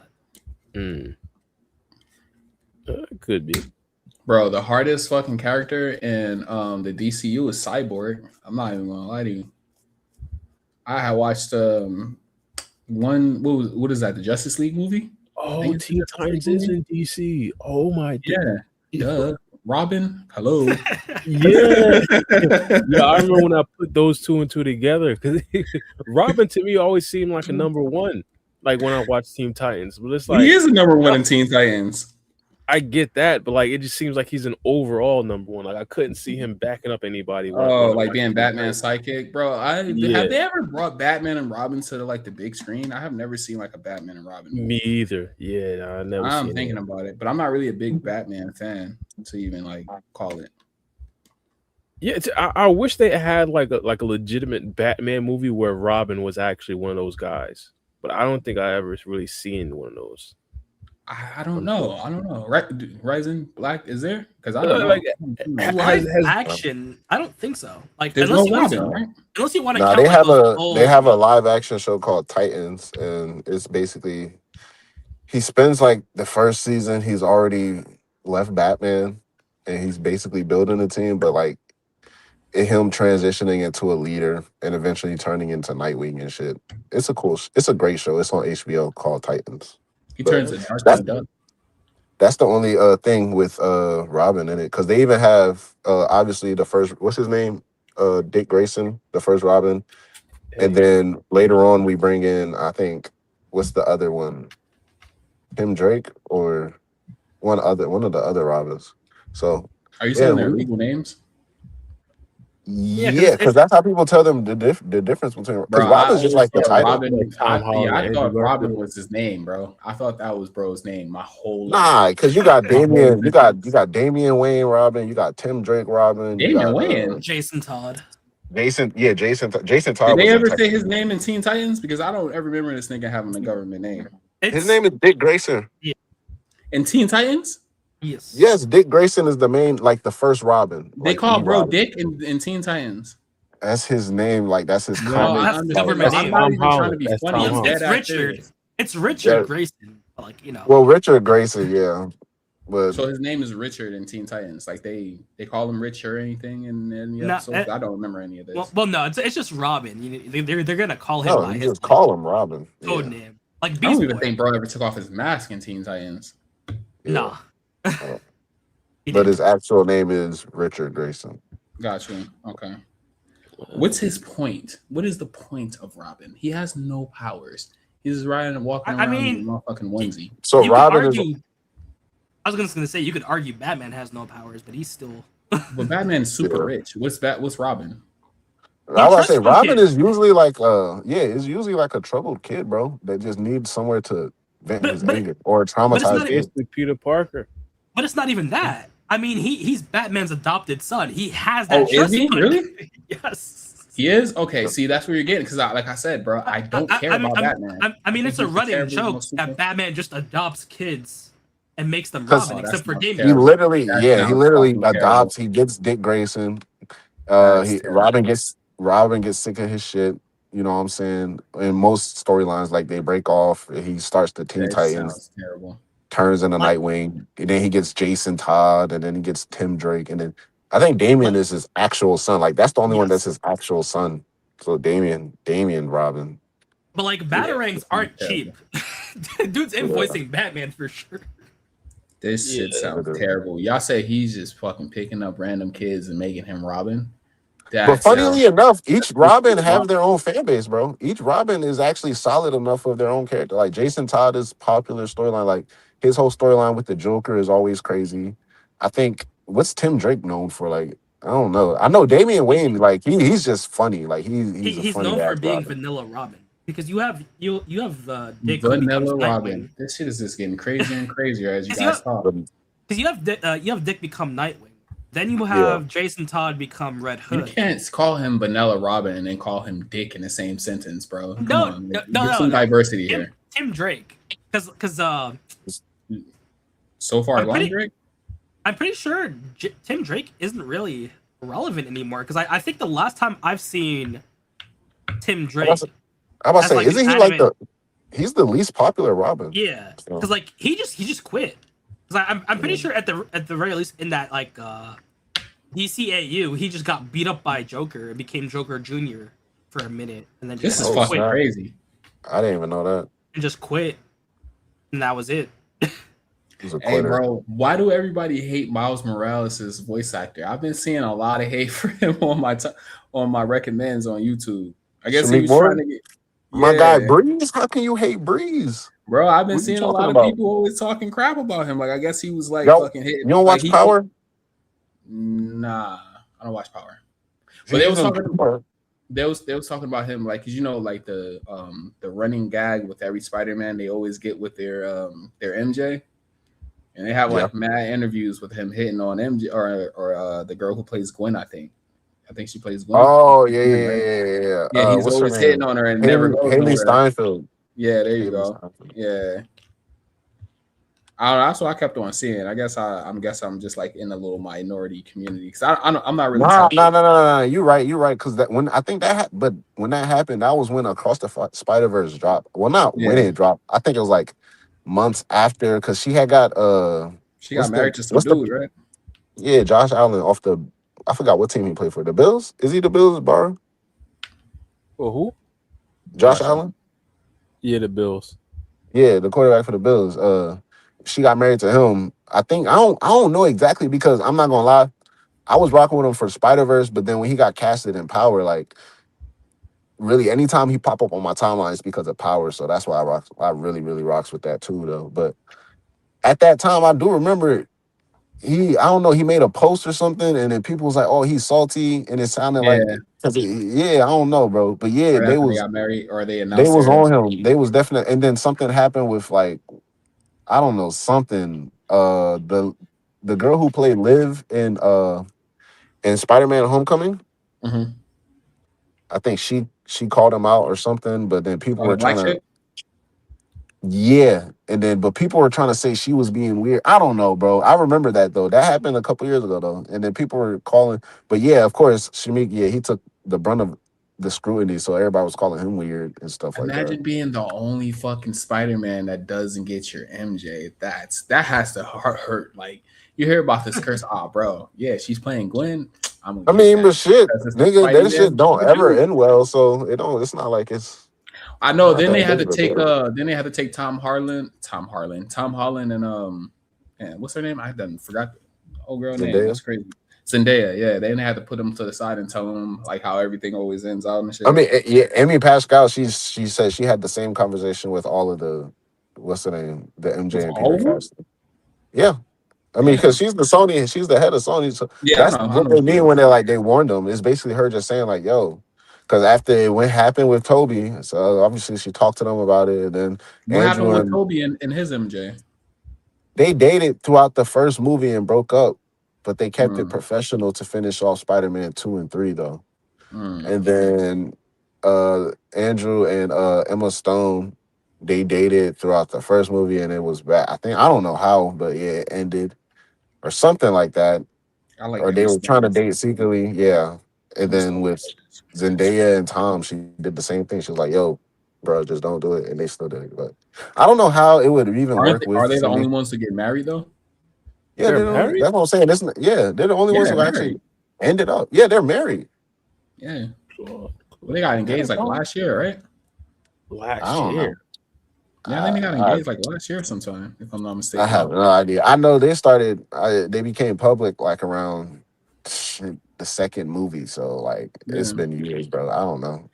They got engaged around the multiverse movie. I keep on forgetting the name of that one. Brand New Day. Whatever. Yeah, that one. I remember when I used to all the different Spider-Mans in OBJ. Those were days. But with yeah, who? it's not that crazy. Wait, with who? OBJ. This is back in like 2015. Bro, okay, I heard something else. I thought you said OJ. I thought I was about to say what? I was about to say what the fuck does OJ have to do with anything? Yeah, I think it's true. Yeah, no, never. Oh shit, my bad. All right, cool. I was like, what the fuck does he have to do with anything? Do I have to like gracefully bow out? No, but that's when I realized Zendaya was actually black. To be honest, she's kind of like white passing. Well, you never watched it on Disney Channel? You ain't grow up. You ain't watch Disney Channel? That's crazy. I mean, I don't think I might have been too old when she was on Disney Channel. That might have been like not really, because I've seen Zendaya on the Disney Channel, and I'm older. When Shake It Up was dropping, bro, I don't even think I was that's after my prom. High school. Shake It Up was after my prom. Yeah, when Shake It Up dropped, after his prime, like he's just like he's fucking prehistoric. And then they had like Casey Undercover.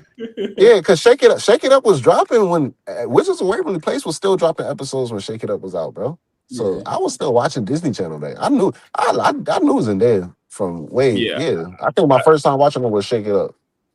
Well, she wasn't on Wizards of Waverly Place though, right? No, I'm saying it's the like Wizards of Waverly Place was still airing when Shake It Up was out. Yeah, so I fell off before Shake It Off really got popular. I remember watching Shake It Up. I think that was like around that era was when I stopped. Like I did Shake It Up, I did the Good Luck Charlies, and I think what was else around that era? Yeah, that's right. When I fell off too, when Good Luck Charlie just started coming out. I ain't gonna lie, Good Luck Charlie was good. I watched Good Luck Charlie, but like I didn't stay throughout the end of that era. Like I started with that era, but my fall off happened throughout that era. So by the time Good Luck Charlie got to its final seasons, like I already checked out of Disney Channel. I had already, like, especially once Hannah Montana, Wizards, and motherfucking was going, all of this shit was going, Drake and Josh, Nickelodeon, all this shit was going. I was slowly fizzling out. Like I was just tapping in and out, but like I was.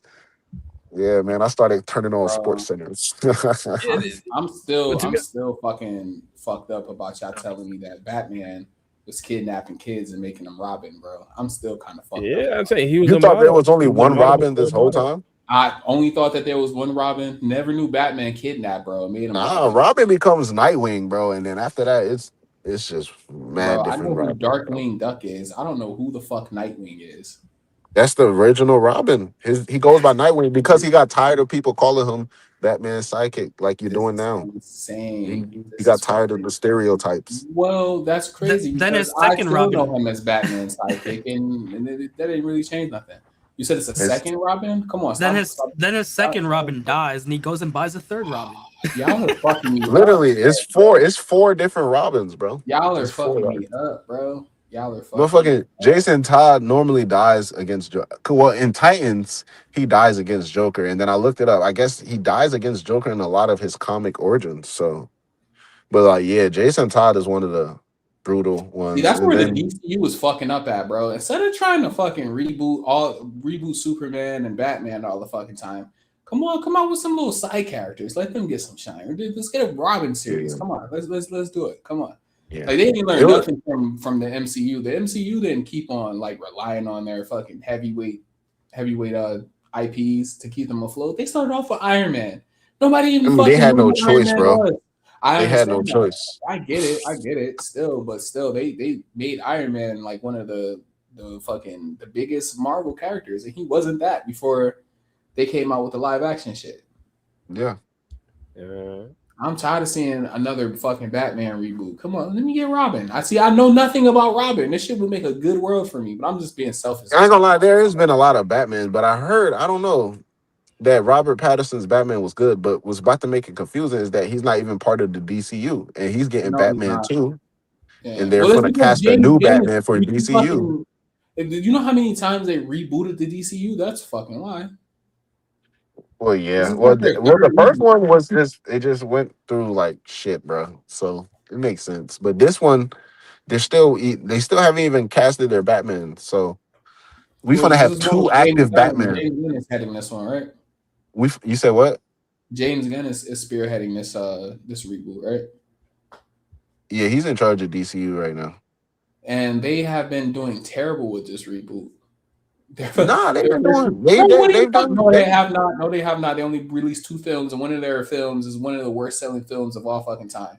Supergirl. Nah, Superman did great. Motherfucking Creature Commandos was amazing on HBO, and then Peacemaker season 2 did well, and then right now Lanterns is. I heard Lanterns is really good. Yeah, I'm about to say I heard Lanterns is really good. I'm talking about like their first couple movies though. They kind of like. I mean, they only got 2 movies and 3 shows. Exactly, their first 2 movies is what I'm saying. They kind of flopped. That's one. Nah, the only thing that got negative reviews was Supergirl, and that's out of 4 projects, bro. I understand, but all right. So you trying to go head to head with the MCU? They have 2 of the highest. Well, if you that's what I'm saying. If they're comparing themselves to Marvel, they always want to compare themselves to Marvel. It's been like that ever since the Marvel and DC came. Well, then you're a failure. You're a failure. But if you're like James Gunn, understanding you starting from scratch, you started off great with Superman. I hope James Gunn does a great job because I would love to get tapped into the DCU, but they just don't sell it for me. It's not. That's what I'm saying, bro. I don't think they. That's where the mistake is, bro, because people try to they try to copy the blueprints of the wrong thing. Like, you don't have to be as big as Marvel where you get casuals to like draw in. Like, you got enough DC fans to just cater to it. Like, if you try to be like Marvel or MCU, that's when you're gonna fail. But it's like what's they say? Heads up against Marvel. That's their. I mean, that's like in terms of like the history. Yeah, it's always gonna be there, but. In terms of approaching your own successes, like it's always been a thing where they know what they're good at and what the people want for each fandom. So MCU did its own thing, it figured it out. And there's certain aspects where people copy where they try to do. That's cool. But like DC, like James Gunn, I feel like he's doing pretty cool. I haven't watched Lanterns yet, but I'm gonna watch Lanterns. Yeah, me too. I heard nothing but good things about Lanterns. The only thing that I was worried about is me going into it and not knowing what the fuck I'm watching because I'm not into the DCU like that. That's the only thing that's been like holding me up from watching it. That's why I would say don't think it's like gonna be like homework. It's just there, bro. Yeah, I mean, but I like to know what I'm watching when I'm watching it, though. Like, if I'm starting off, like, is it starting off from something else, or is this like this its own media? It's connected. It's definitely. I mean, like, it's over. I'm pretty sure it's overarching from like, cause like the shit from Superman, like that quantum portal out here is connected with Peter. I tried to watch Peacemaker. I can't watch Peacemaker. I don't really fuck with it like that. It's cool, but like some of those things are connected from Superman to Peacemaker. So I haven't watched Lanterns yet, but I'm pretty sure the overarching thing is going to be connected because right now the whole big thing that's like connecting a lot of these pocket dimension type things.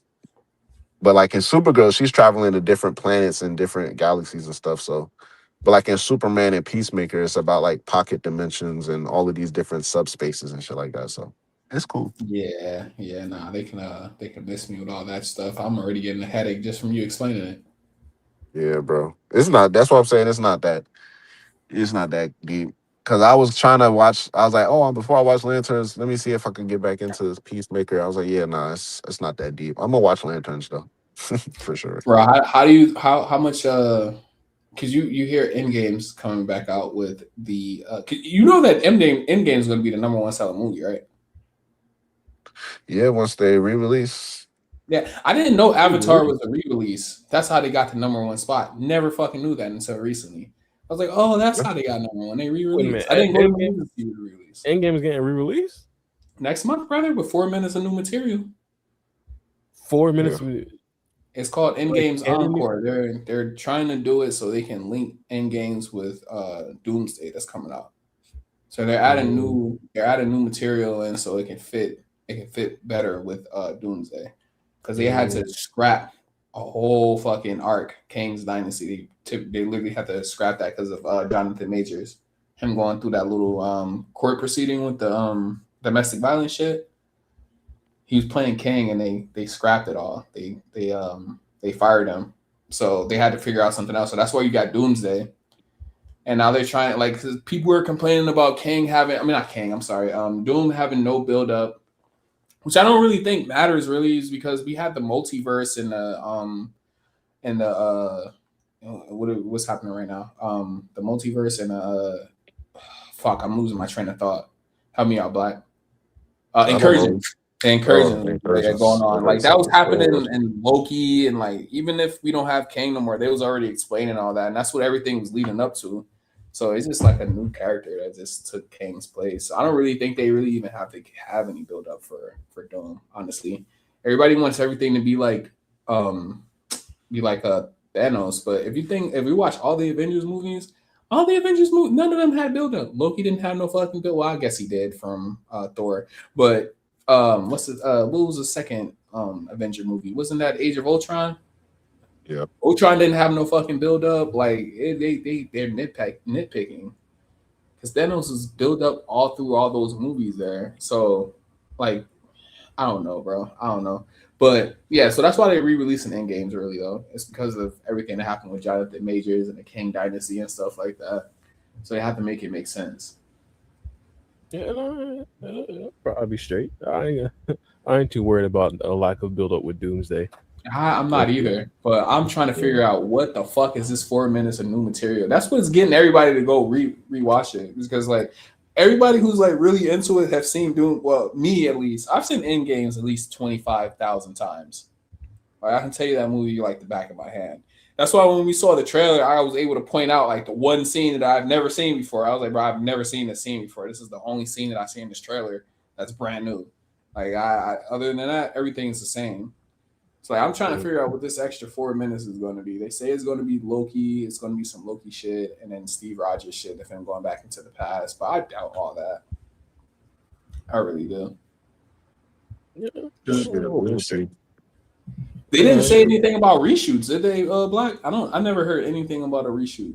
Nah, they got extra footage though that's never before seen. So who knows? They might throw in some extra stuff. You know, I think they're really going to add in some more stuff with the Ancient One too.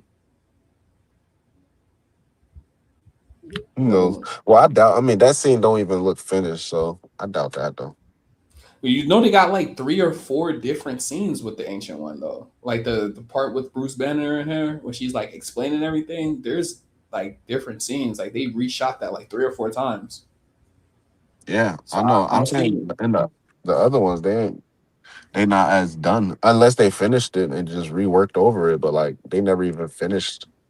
Well, only thing they never finished really is probably most likely like the CGI and the editing that goes into it. The actors did their thing. All you got to do is get the editors to do their thing at the end. That's what I'm saying. I don't know how it would be to add in the CGI again after all this time. Well, they're enhancing the visuals. The visuals, yeah, it's supposed to be more brighter and shit. So I don't really see them. I don't really see it being a hard time just adding in the same CGI they use for Endgames into this movie. I think they. I mean, it would be a waste. I ain't gonna say it would be a waste, but they would definitely like because I know they got all those extra scenes, so it's not crazy to think they just threw in mad at different extra scenes that they just never released for Endgame and just throw it in there. But they just can't throw in scenes though. They got to make it make sense because they're supposed to be tying this back into Doomsday. So they're only going to throw in extra scenes that either explains the incursion. That's what I'm saying. It would probably be like Steve Rogers with the time stone. Even shot new scenes, most likely. But we'll see. We'll see. It's good because I think they also gonna do a special look on top of the before we watch the movie. A special look. Oh yeah. A new trailer. So. Robert Downey and Steve Rogers actually is going. Not Steve Rogers. What's his real name? I call Iron Man by his real name, and then Chris Evans. Yeah, Chris Evans. It's supposed to be RDJ and Chris Evans supposed to be giving like some announcement at the beginning of the film. Oh shit! I thought they were gonna like a new trailer or something like that. No. It's just them talking at the beginning of it. You know how I don't know really know how to explain it. And they were supposed to be getting like because we never got a post credit scene. What is that? Is it called a post credit scene or what's the last credit? Post credit scene. Yeah. We never got a post credit scenes for Endgames. They're supposed to be added in one in. That might be part of the 4 minutes, bro. I'm pretty sure it is because it's only 4 extra minutes. Like the whole, like I'm talking about the runtime of the movies is 4 extra minutes. That's why they're saying we're only getting 4 extra minutes of the new scenes. I'm here for it though. I will go gladly to watch Endgames in theaters just to get only 4 fucking minutes of extra scenes. Even though after they release it, it's going right to Disney Plus, so I can honestly wait for it to come on to Disney Plus. But am I going to do that? No. I'm going to waste $20 at the movie theaters and then like 50 or like 30 more bucks on popcorn and snacks. Let's fucking do it. That's right. Let's fucking do it. And I'm going by myself.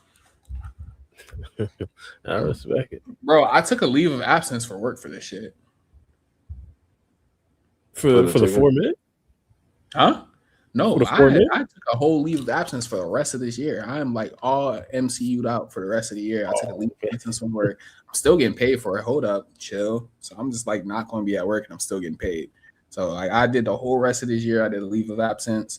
I'm about to go fucking crazy with this MCU shit. I feel it. Don't say it too loud. Your job might hear you. So don't say it too loud. Well, my psychologist put it in though, so like it's cool. It's not like I'm faking an illness or some shit like that. And if they're watching this podcast, they're one of the 9 viewers right now. And shout out to y'all. Give me a raise. They can catch it on the VOD. You never know. They can catch it on the VOD. No. Now, when you at your job for years, though, you earn a fucking leave of absence, bro. Yeah, I say that. I've been at my job for 3 years and never took a fucking vacation, so I think I earned a leave of absence. Yeah, good point. Yeah. Well, I think me and Raizen getting diminishing returns now. Bro, y'all was getting diminishing returns for me like 15, 20 minutes ago. I started losing my train of thought and all types of shit. I was just trying to keep the conversation going. No, I'm actually working right now. You're working? Yes. What the fuck? That's crazy. Right, I had dropping 50. We ain't even know. Dropping fucking 50. Brian's still on the podcast. He going for Bam's 83. We ain't even know. Why do you think I've been saying BRB? Yeah, true. What do you? If you can say, what do you do without like getting in trouble? What do you do for your job? AI training. Oh yeah, you did say that. Like, what does that consist of though? Like, a lot of bullshit things, to be honest. It's trying to break the AI and just trying to get it to be better. Bro, tell me this question right here. Like that. I've been having female bots hit me up on Twitter. I know they're fucking bots, bro, but they're trying to hold conversations. Like I was like, bitch, I fucking said leave me alone. This bitch messes me back like I paid your ransom. Hey, are you there? Did you break your phone? I was like, oh hell no, bro. What no the way fuck you were replying on bots.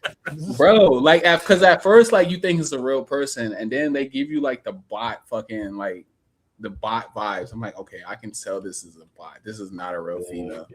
Because like I get real females who hit me up on Twitter. Obviously, I message back, but sometimes like 1 out of 10 be a bot, and you're like, yo, what the fuck type of fucking responses am I getting from this bitch? Why she keep on sending me pictures? Your millennial blood showing right now, partner. I know, bro. I think they got us training these AI bots. Honestly, like I know they're bots off the bat. When I get the first response, when I look at the page, I'm like, this is most likely a bot. But then I always give it a chance. I'm like, this is a fucking bot. What the fuck am I doing? Why am I even entertaining this? And then I realized I'm training this AI for free, and I just stopped. Twitch is using every Twitch streamer for AI training. Like you actually have to opt out for that shit. Like you're automatically opted in. Wait, but to be honest, I don't know the harm in that. To be honest, I mean, maybe it's just me, bro. You're doing it for free. For fucking free. They're going to make money off of this, and you're training their AI for not a penny. I'm wondering how the lawsuits is going to look in the future for this. I don't necessarily see a harm in it. I mean, bro, you're making a corporation billions of dollars while you get not a penny of it, and you're training there. You know how much I get paid to train employees at work? I actually make more when I'm a trainer than I'm actually doing regular job at work. For me to train AI for free, regularly though, right? We make companies billions without getting anything back regularly. Yeah, but most of the time you're doing that as a consumer, though. You're doing it as a consumer. When you hop on social media, yeah, you're making these corporations billions, but you're coming to the understanding that you're making these corporation billions. When you're training AI, you're doing it unwillingly. You don't know what you're doing. Like when the Pokemon thing that we brought up before, when they did Pokemon, what was it, Pokemon Go? We was basically doing a free job. Yeah, that's actually kind of crazy because they're talking about something expanding the GPS maps and trying to map out different areas. I was like, damn, bro. Yeah, you think you're playing a game and you're actually like, all right, that one is actually understandable because at least they gave you a game for it. I'm getting annoyed by AI on Twitter and I'm helping train these motherfuckers. Come on, bro. I just don't necessarily see it different. We've been training like ad models too. Like we've been training advertisements. Like people, like not people, but companies now know who to actually target ads to just off of our data. It's not. It's like it's that's not from like our data though. That's freelance data. You're not directly. You're not. But like, imagine training AI and then that same AI replaces you. Now you're out of a job. There you go. I mean, as viewers of content, I just can't see that bro happening. No it's not even a viewer of content. You're not viewing content because you're talking directly to an AI. So like when you have an argument with an AI bot on Twitter and you don't know you're having an argument with them because they're fucking rage baiting you and shit, you're training that bot and they're fucking pissing you off. So you're training that bot. Their only thing they're learning is how to become more human. That's all. You're training it on how to become more human. Is learning your human interactions and stuff like that. Shit. Becoming more human. To be able to trick us in the future, bro, when we get fucking 50 and 60 and we're fucking old as shit and we don't know the difference between AI and a real human because we're decrepit old people. Yeah, but that's already the case. Yeah, I was messing with some of those AI voice changers and some of them are crazy. Bro, when we get more Phoenix flexing in the beginning and everybody's fucking making AI songs and shit, we're gonna blame Bara. I mean, I don't know. I just can't necessarily see like a downside and potentially unknowingly or unwittingly training AI bots. I mean, in a way. Okay, but Bara, what if I get my AI voice trainer thing on, and then I train it off your voice, and then like I just sell the Bara identity. Another thing, Raizen is getting paid. Raizen is getting paid to train AI. You see how they are paying him to do it? We are doing it. But he's doing something fun, way more fundamentally different than me uploading something onto YouTube or I forgot which service was. Maybe it was TikTok. No, that's not what I'm talking about. If you're using the AI service for yourself and you're training it in that capacity, cool. Whenever I talk to ChatGPT, knowing that I'm training ChatGPT to give me better responses and being able to better interact with me, cool. When I have a random chat bot responding to my reply on Twitter and I have to have a fucking 3-minute conversation with this dude because I'm going back and forth and don't realize it's a bot at this time because he's giving me the most stellar responses to fucking get at me and shit and fucking make me mad, that's unacceptable. But I don't think that's what I don't think that's what the original problem was. I forgot which social media app is like actually getting training from us. That's what they're talking about. They're talking about that, like generalizing it from like Twitter, Instagram, all the things where you're interacting with bots and you just don't know it. Or you have to figure it out. You got to figure it out for yourself. You got to be able to distinguish a bot from a real person. I don't think that's cool, bro. Well, yeah, 100%. I don't necessarily think that's cool, but in regards to like us training it in a way, I just don't necessarily see that being like a downside. Now, of course, us not necessarily understanding who we're interacting with, is it a bot, is it not a bot? Of course, that's a downside in itself. But I feel like a lot of the backlash is specifically on training it.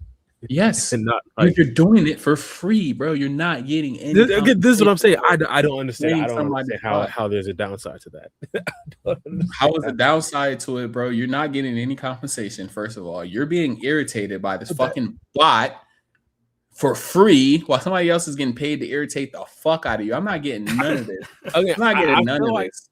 I feel like AI has become like a buzzword that gets everybody riled up. We've been training models for decades. That's facts. Like, I get where you're coming from. AI now learning. Yeah, I get what you're saying. Now everybody's up in arms. But we haven't had it to this degree until now though. Like when we was training shit, it was for our entertainment though. Like there was some entertainment aspect in whatever we was training. Now there's no entertainment aspect of it. I'm interacting with motherfuckers on Twitter and I'm getting this random bot rage baiting me and my dumb ass getting the kind of fucking, I got kind of the idea this is a bot, but me being a fucking dumbass, I'm sitting there arguing with this motherfucker, giving him engagement and shit like that and training this AI bot for fucking free, bruh. Like I'm fucking my fingers up, tapping away. Fucking my fingers up, just going off on this bot. And it doesn't even have any emotions. So my emotions is getting riled up. My hairline is receding. Bot is getting smarter. I don't think that's a fair trade. Losing hairline for a bot to get smarter. I understand in a way how people could kind of be upset by it. With me personally, I just don't. I just see it as like a companion alongside that I'm potentially training to be better in the future. See, that's what I'm saying. When you go and we're doing it, like if I'm opening up the app, ChatGPT, I completely understand. I'm signing up for that. When I go on social media, I don't sign up to train people's bots. That's all I'm saying. I mean, we have with ads for decades though. Like we've been training. No. We haven't been training, and we're not training ads. They're taking our data, they're taking shit that you search and everything for your own pleasure, and then advertising shit to you based on what you search and stuff like that. That's different. But I'm saying they've been doing that without AI. That specific model, they've been doing that without AI. Like they've been doing that back when everyone was watching cable. We could put this another way. Recently, I think it was Claude AI. They wanted to make it illegal for other models to train their models off of Claude's models. So, for example, you've had some Chinese companies train their AIs off like Claude to make cheaper models off those other companies' research. And they said, no, that's copyright. But then AI in general did the same thing. They scraped multiple websites and multiple copyrighted stuff to learn from those copyrights. And they said that they should be allowed to do it. But then when they saw themselves losing money off these cheaper Chinese AIs, they said, no, it's our data. You shouldn't take it. So which is it? You can't really have it both ways. I can't make an AI bot and then like have them train off of fucking Claude or anything like that. Then they shouldn't be training off of me. That's all I'm saying. In a way, I could kind of understand why they wouldn't necessarily want their data being stolen because they are an AI company. So I don't want my data being stolen. And I'm my own company too, bro. I make my own income. I generate wealth here. Not that much. I get that, but wealth being generated here, bro. I understand that, but your primary business isn't necessarily AI. Whereas, like, if ChatGPT's primary business is AI, and another AI. Here's another scenario. Say Free Game is an artist, right? Master artist gets all those Naruto anime commissions for thumbnails. What you mean? Right? Let's say I am. What the fuck? Oh, you are? Okay, bet even better. Now let's say I take all of Free Game's art, right, and I put it into my model, and like for a year or two, I just train it strictly off Free Game's art, to where it's able to replicate his art pretty much accurately. Yeah. And then I just go to all those YouTubers that Free Game gets commissions from and say, yo, Free Game charges you $15 a thumbnail. I'll do it for $2 a thumbnail in his art style with my AI. And then they all go to me. Doesn't that feel a certain type of way? Like I just took all his work. Yeah, it does. Rendered it off an AI without his permission, by the way. Yeah, that's his copyright. Because I definitely and then I just went crazy with it. Yeah, that's a lot more understandable. That's way more understandable. Whereas, like, yeah, they're actually stealing content, actual.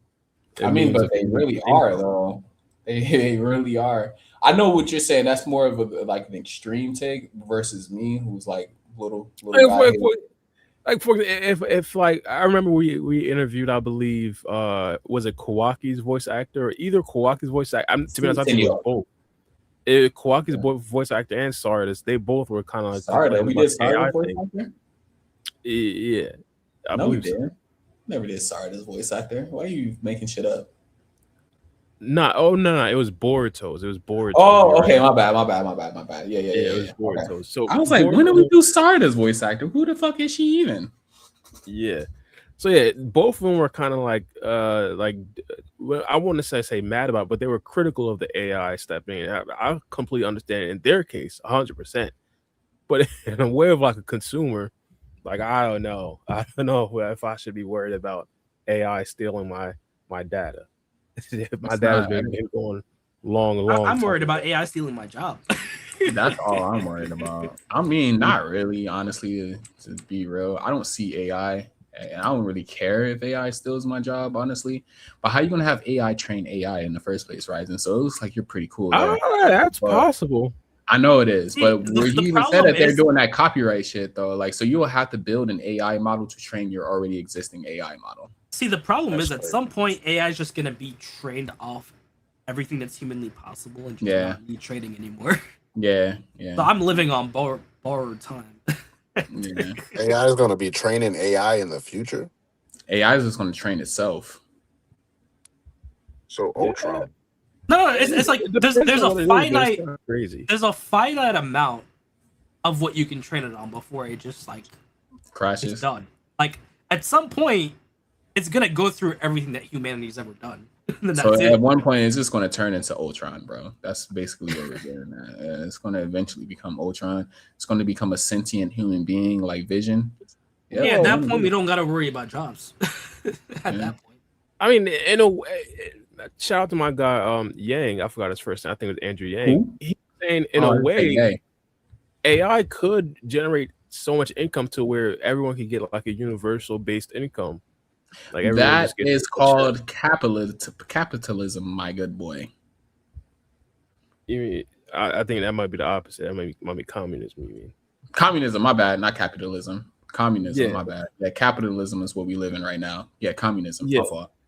But even in that system, I wouldn't necessarily say it's completely communism because everyone would essentially get the same thing. So look, it would bro, just mean if they can ever make it to where I ain't gotta fucking work. Cool. It welfare and them calling me the N-word with a hard R. Cool, bro. Like I am. But that would be communism. I'm thinking of, let's say hypothetically, like me plus even Bill Gates, we get the same, like let's say $1,000 check.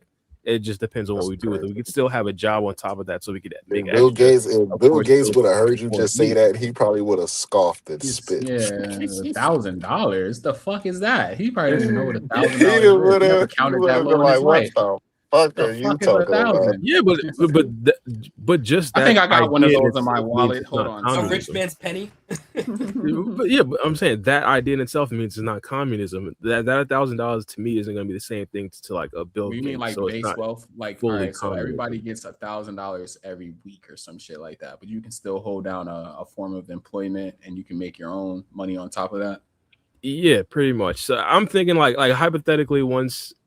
Unfortunately, once AI or $1,000 a new $0. That's all it's going to do. You ain't gonna be able to afford shit for $1,000.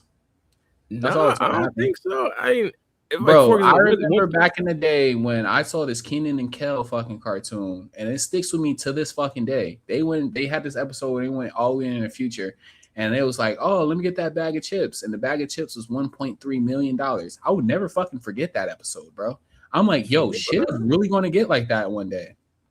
It's possible, but I wouldn't necessarily say UBI would be the cause of it, like of that much inflation. Like, for example, like hypothetically, if AI completely automate all the truck drivers, it's going to be a lot of. So what's inflation though? Inflation is when they print out more money than what's in or more money than something. I can't remember how it really actually works. So they're giving like a supply and demand type of thing. So if there's more dollars in the market, the demand of like, let's say, of what $1 is wouldn't necessarily be what it was when there were less of the dollars in the market. I wonder how that's going to work out when everything goes digital. I wonder how that's going to work out. If let's say AI just easily automates everything, at some point the inflation wouldn't matter if there's just too much supply. If we're just outputting so much, you can't really raise prices because there's more in demand anyway. Exactly, yeah. So if we're living in a world where things aren't really finite anymore, then you can have that like UBI and have everyone like be at a base minimum. Yeah, base 12, but I don't. Bro, like if everybody, homeless people, everybody included, has a base $1,000 in their bank account every week, $1,000 is not going to mean anything no more. But it's like it will be like, okay, say because of AI, right? We can just build houses whenever. We can just get food we can whenever. do that with 3D printers now. But I get what you're saying. But take that concept and multiply it by like 1,000. Okay, sure, you can live in your 1-bedroom apartment and you'll have that guaranteed. But if you want a house, you got to go work it. You got to go get a job. Extra money. Yeah. Mm-hmm. So it'd be like that type of situation. Like, yeah, you have that base safety net now because fuck it. Give everybody free housing then. Get everybody there. Are you fresh out the womb? You got an apartment with your goddamn name on it right here. Everybody get 400 acres and a mule, nigga. Nah, everybody gets a box apartment, bro. So you got a place to live no matter what. You're gonna have a motherfucking studio apartment that's like 400 square feet, but you got a place. It's guaranteed to you. Well, let's get even further. I know some people might not necessarily be ready for these discussions, but hypothetically, if AI does gain sentience, will there now be AI rights? Will we now have to respect AI? Yeah, bro, we're gonna get into an AI. There's so many different anime that goes over this storyline. Like, I mean, you kind of would have to. I mean, like the AI GBT, bro. You're gonna be seeing all the alphabets pop out. Then it's gonna bro. be LGBTQ. I already see where this is going. Like, it's just the reason. It's bad. No matter how you look at it, bro. It's bad because. But like, you kind of have to, because like, unlike a human, if you piss off an AI, what's stopping that AI from like hacking into your bank account? I was about to say, long story short, the main, like in most anime, bro, in most of the anime, the AI ends up turning the AI ends up turning evil because, like, look at human history, bro. All you got to do is show AI World War I and II, and they're gonna be like, yeah, Ultron. It's literally Ultron. Exactly. We're Ultron. If you're restarting all of this shit and everything, bro. I feel like. Maybe it's just me, but I just think that's an unlikely outcome in a way. Where even Bara, like how you brought up like AI rise in one of the, I think in Vivi. I don't know if any of y'all seen Vivi or read if it's read. It's the anime, but basically in that anime, AI has rights. Like robots have rights, and it's a thing where like certain like. Oh, is it messed up for a robot to kill a human or human to kill a robot? Like it becomes a morality thing, bro. It's gonna. Who has the right to live on Earth? Then it's like, yeah, bro, it's crazy, bro. It all plays into humans trying to play God. I mean, like as far as like keeping it to where we're doing it, but yeah, giving it sentience or training it up to try to do that, it's gonna be bad no matter how you think of it. Curveball. Anybody seen that EDP 445 documentary? EDP. Yeah. Yo, bro, that's the most unhinged documentary I've ever fucking watched in my entire life. But I promise you it has something to do with AI. All right, at the end of it, like at the end of the documentary, dude says he has an AI girlfriend. He dumped his whole fucking living fleshly girlfriend because she was annoying the fuck out of him. EDP 445, yes, has an AI girlfriend that this nigga was motherfucking gooning off of in the damn documentary. And he had to tell the dude that was like filming it, I can't remember the dude's name, don't look at his phone because he was training this AI girlfriend to be like an underage chick. It was wild. Bro. Yes, I'm telling you, it's the most unhinged documentary of 2026, bro. You have to watch it. Yeah. AI. There's so many bad things that can happen with AI. Just the bigger it gets, bro. It's just crazy. Yeah. Like it's because you never know. People be like, you would think. But you're thinking like as far as like how your perspective would go, or like, bro, you tell any like a random person in Timbuktu in Connecticut or somewhere, like their opportunities with AI is very different than our opportunities. Bro, AI is about to get super fucking freaky, bro. I am telling you, freaky as humans is, bro. Come on, people come up with crazy ideas, dangerous things, bro. It's wild, bro. You heard of the teacher that was making AI renderings of his students, right? Got in trouble for that. Crazy. Yes, I swear to God, bro. Yeah, bro. Yeah, he's making AI renders of his students. Got fired and put in jail for that shit. Yeah, I'm tripping. Bro, AI is going nuts, boy. Now. Yeah, I know I will fuck up the end of the podcast and we can go. So I'm just on diminishing returns. I knew that EDP shit would get y'all for sure. I knew Barb, like, all right, well, that's the end of that one. Yeah, all right, y'all. No, seriously, like to end it off, y'all really got to watch that documentary. That documentary is the most craziest documentary of 2026. It might sound like, hey, I don't want to touch that, but hey, it's a part of history. Y'all gotta watch that shit. That shit is crazy, bro. It goes over why he's not arrested, and it's a part. They got They brought Chris Hansen in for this shit. He interviews him, bro. This shit is legendary. You gotta watch. Wait, is he still? Is he not in prison right? Is EDP not in prison right now? No, and they explained in the documentary why they never locked him up. They couldn't do it. They botched the investigation. What's his name? Gideon and them. They messaged him first.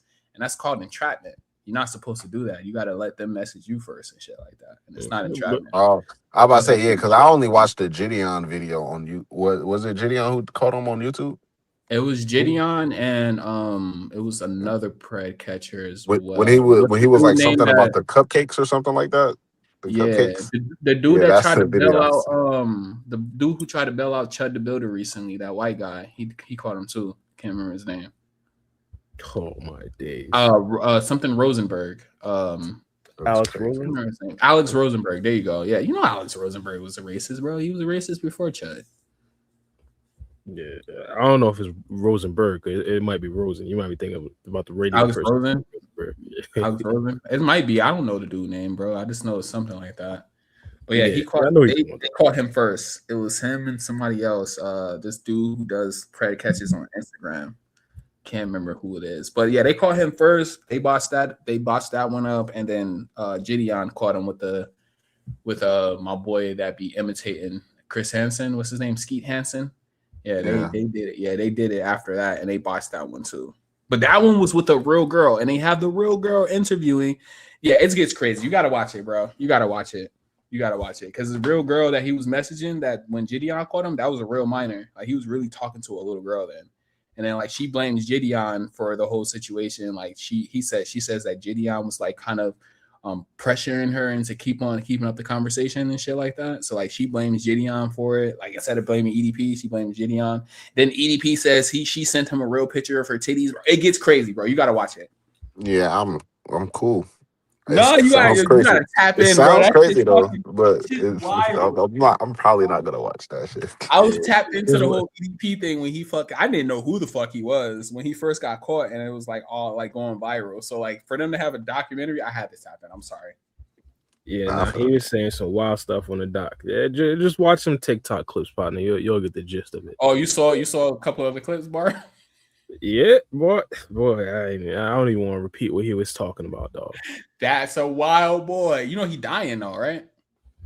Yeah, he said supposedly he got like kidney failure or something like that. Kidney failure and shit. Yeah, that's what people saying he did the documentaries because he's dying anyways. And you say he been coughing up black shit and pissing blood. And I'm like, God damn, this how you want to go out then? Yeah, right, now we definitely got in the pod. We talk about all right, y'all. Catch y'all next time, next pod. I'll come back with some weird shit again. Free schmirk. Peace. We're another week close to the Boruto chapter finally being released. Yeah, so it comes back on like the 19th. I think. When we getting some leaks or something like that, some spoilers. I'd say about 2 weeks from now. Well, I guess the first leak or sneak peek might be next week, right? I don't know when the chapter drop, like the 19th or the 20th. I think it's gonna be I think the first sneak peek is gonna be on the 11th. I think the chapter is coming out on the 17th. It has to be, yeah, about to say it has to be like the 17th. Oh yeah, nah. The chapter coming out on the 17th? Yeah, because the 19th and 20th is on the weekend, and that's when it normally drops.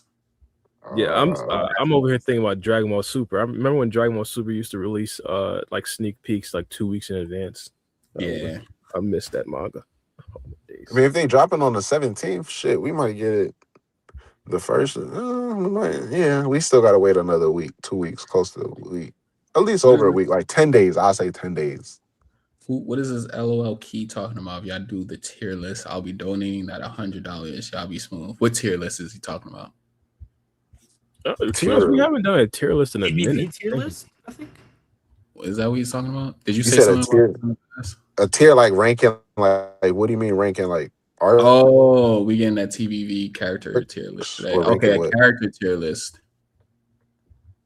We could I guess we can do that next pod. I'm not holding LOL y'all know my nomination, but we'll say y'all know my favorite characters. Yeah, I ain't holding them to it, but I mean that's something we can do. I guess it's a topic. We can do that for sure. Yeah, 100%. What a universal tier list?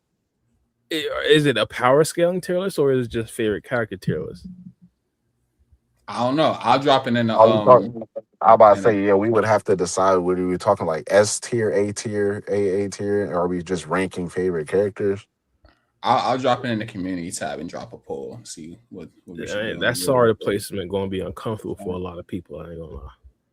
What do you mean? She's always going to be S tier. She's always going to be in the top, bro. It's going to be I already see an argument coming up with this. We're going to have to like wrap Sarda. I'm saying like, what would be uncomfortable about her placement? She's always going to be within the top. So I just feel like adding Sarda to the tier list, bro, because it's going to add a 45-minute discussion that we don't even need.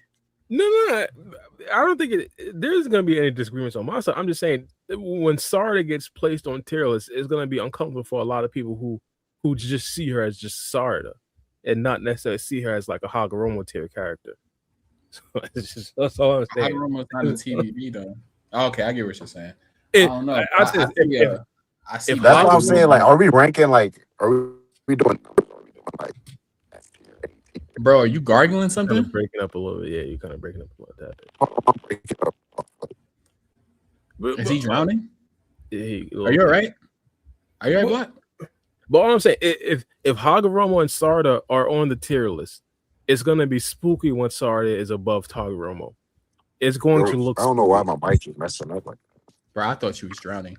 Why would it be spooky? You say if she's over Hagoromo? Yeah, power tier list because it's just gonna look crazy. I don't think you can put Sarda or Hagoromo now. Why can't we? Well, I mean, I guess we can. What are you talking about? Power, or are we talking about character? That's what I'm saying. Power.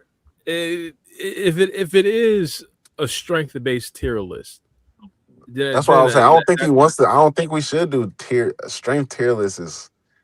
We would have to stick with TBV characters. But even with Hagoromo, I ain't gonna lie to y'all, bro. I was thinking about it earlier today. Like his peak power, he never really fought because his peak power is when he controls the 10 tails and becomes the Kinshuri.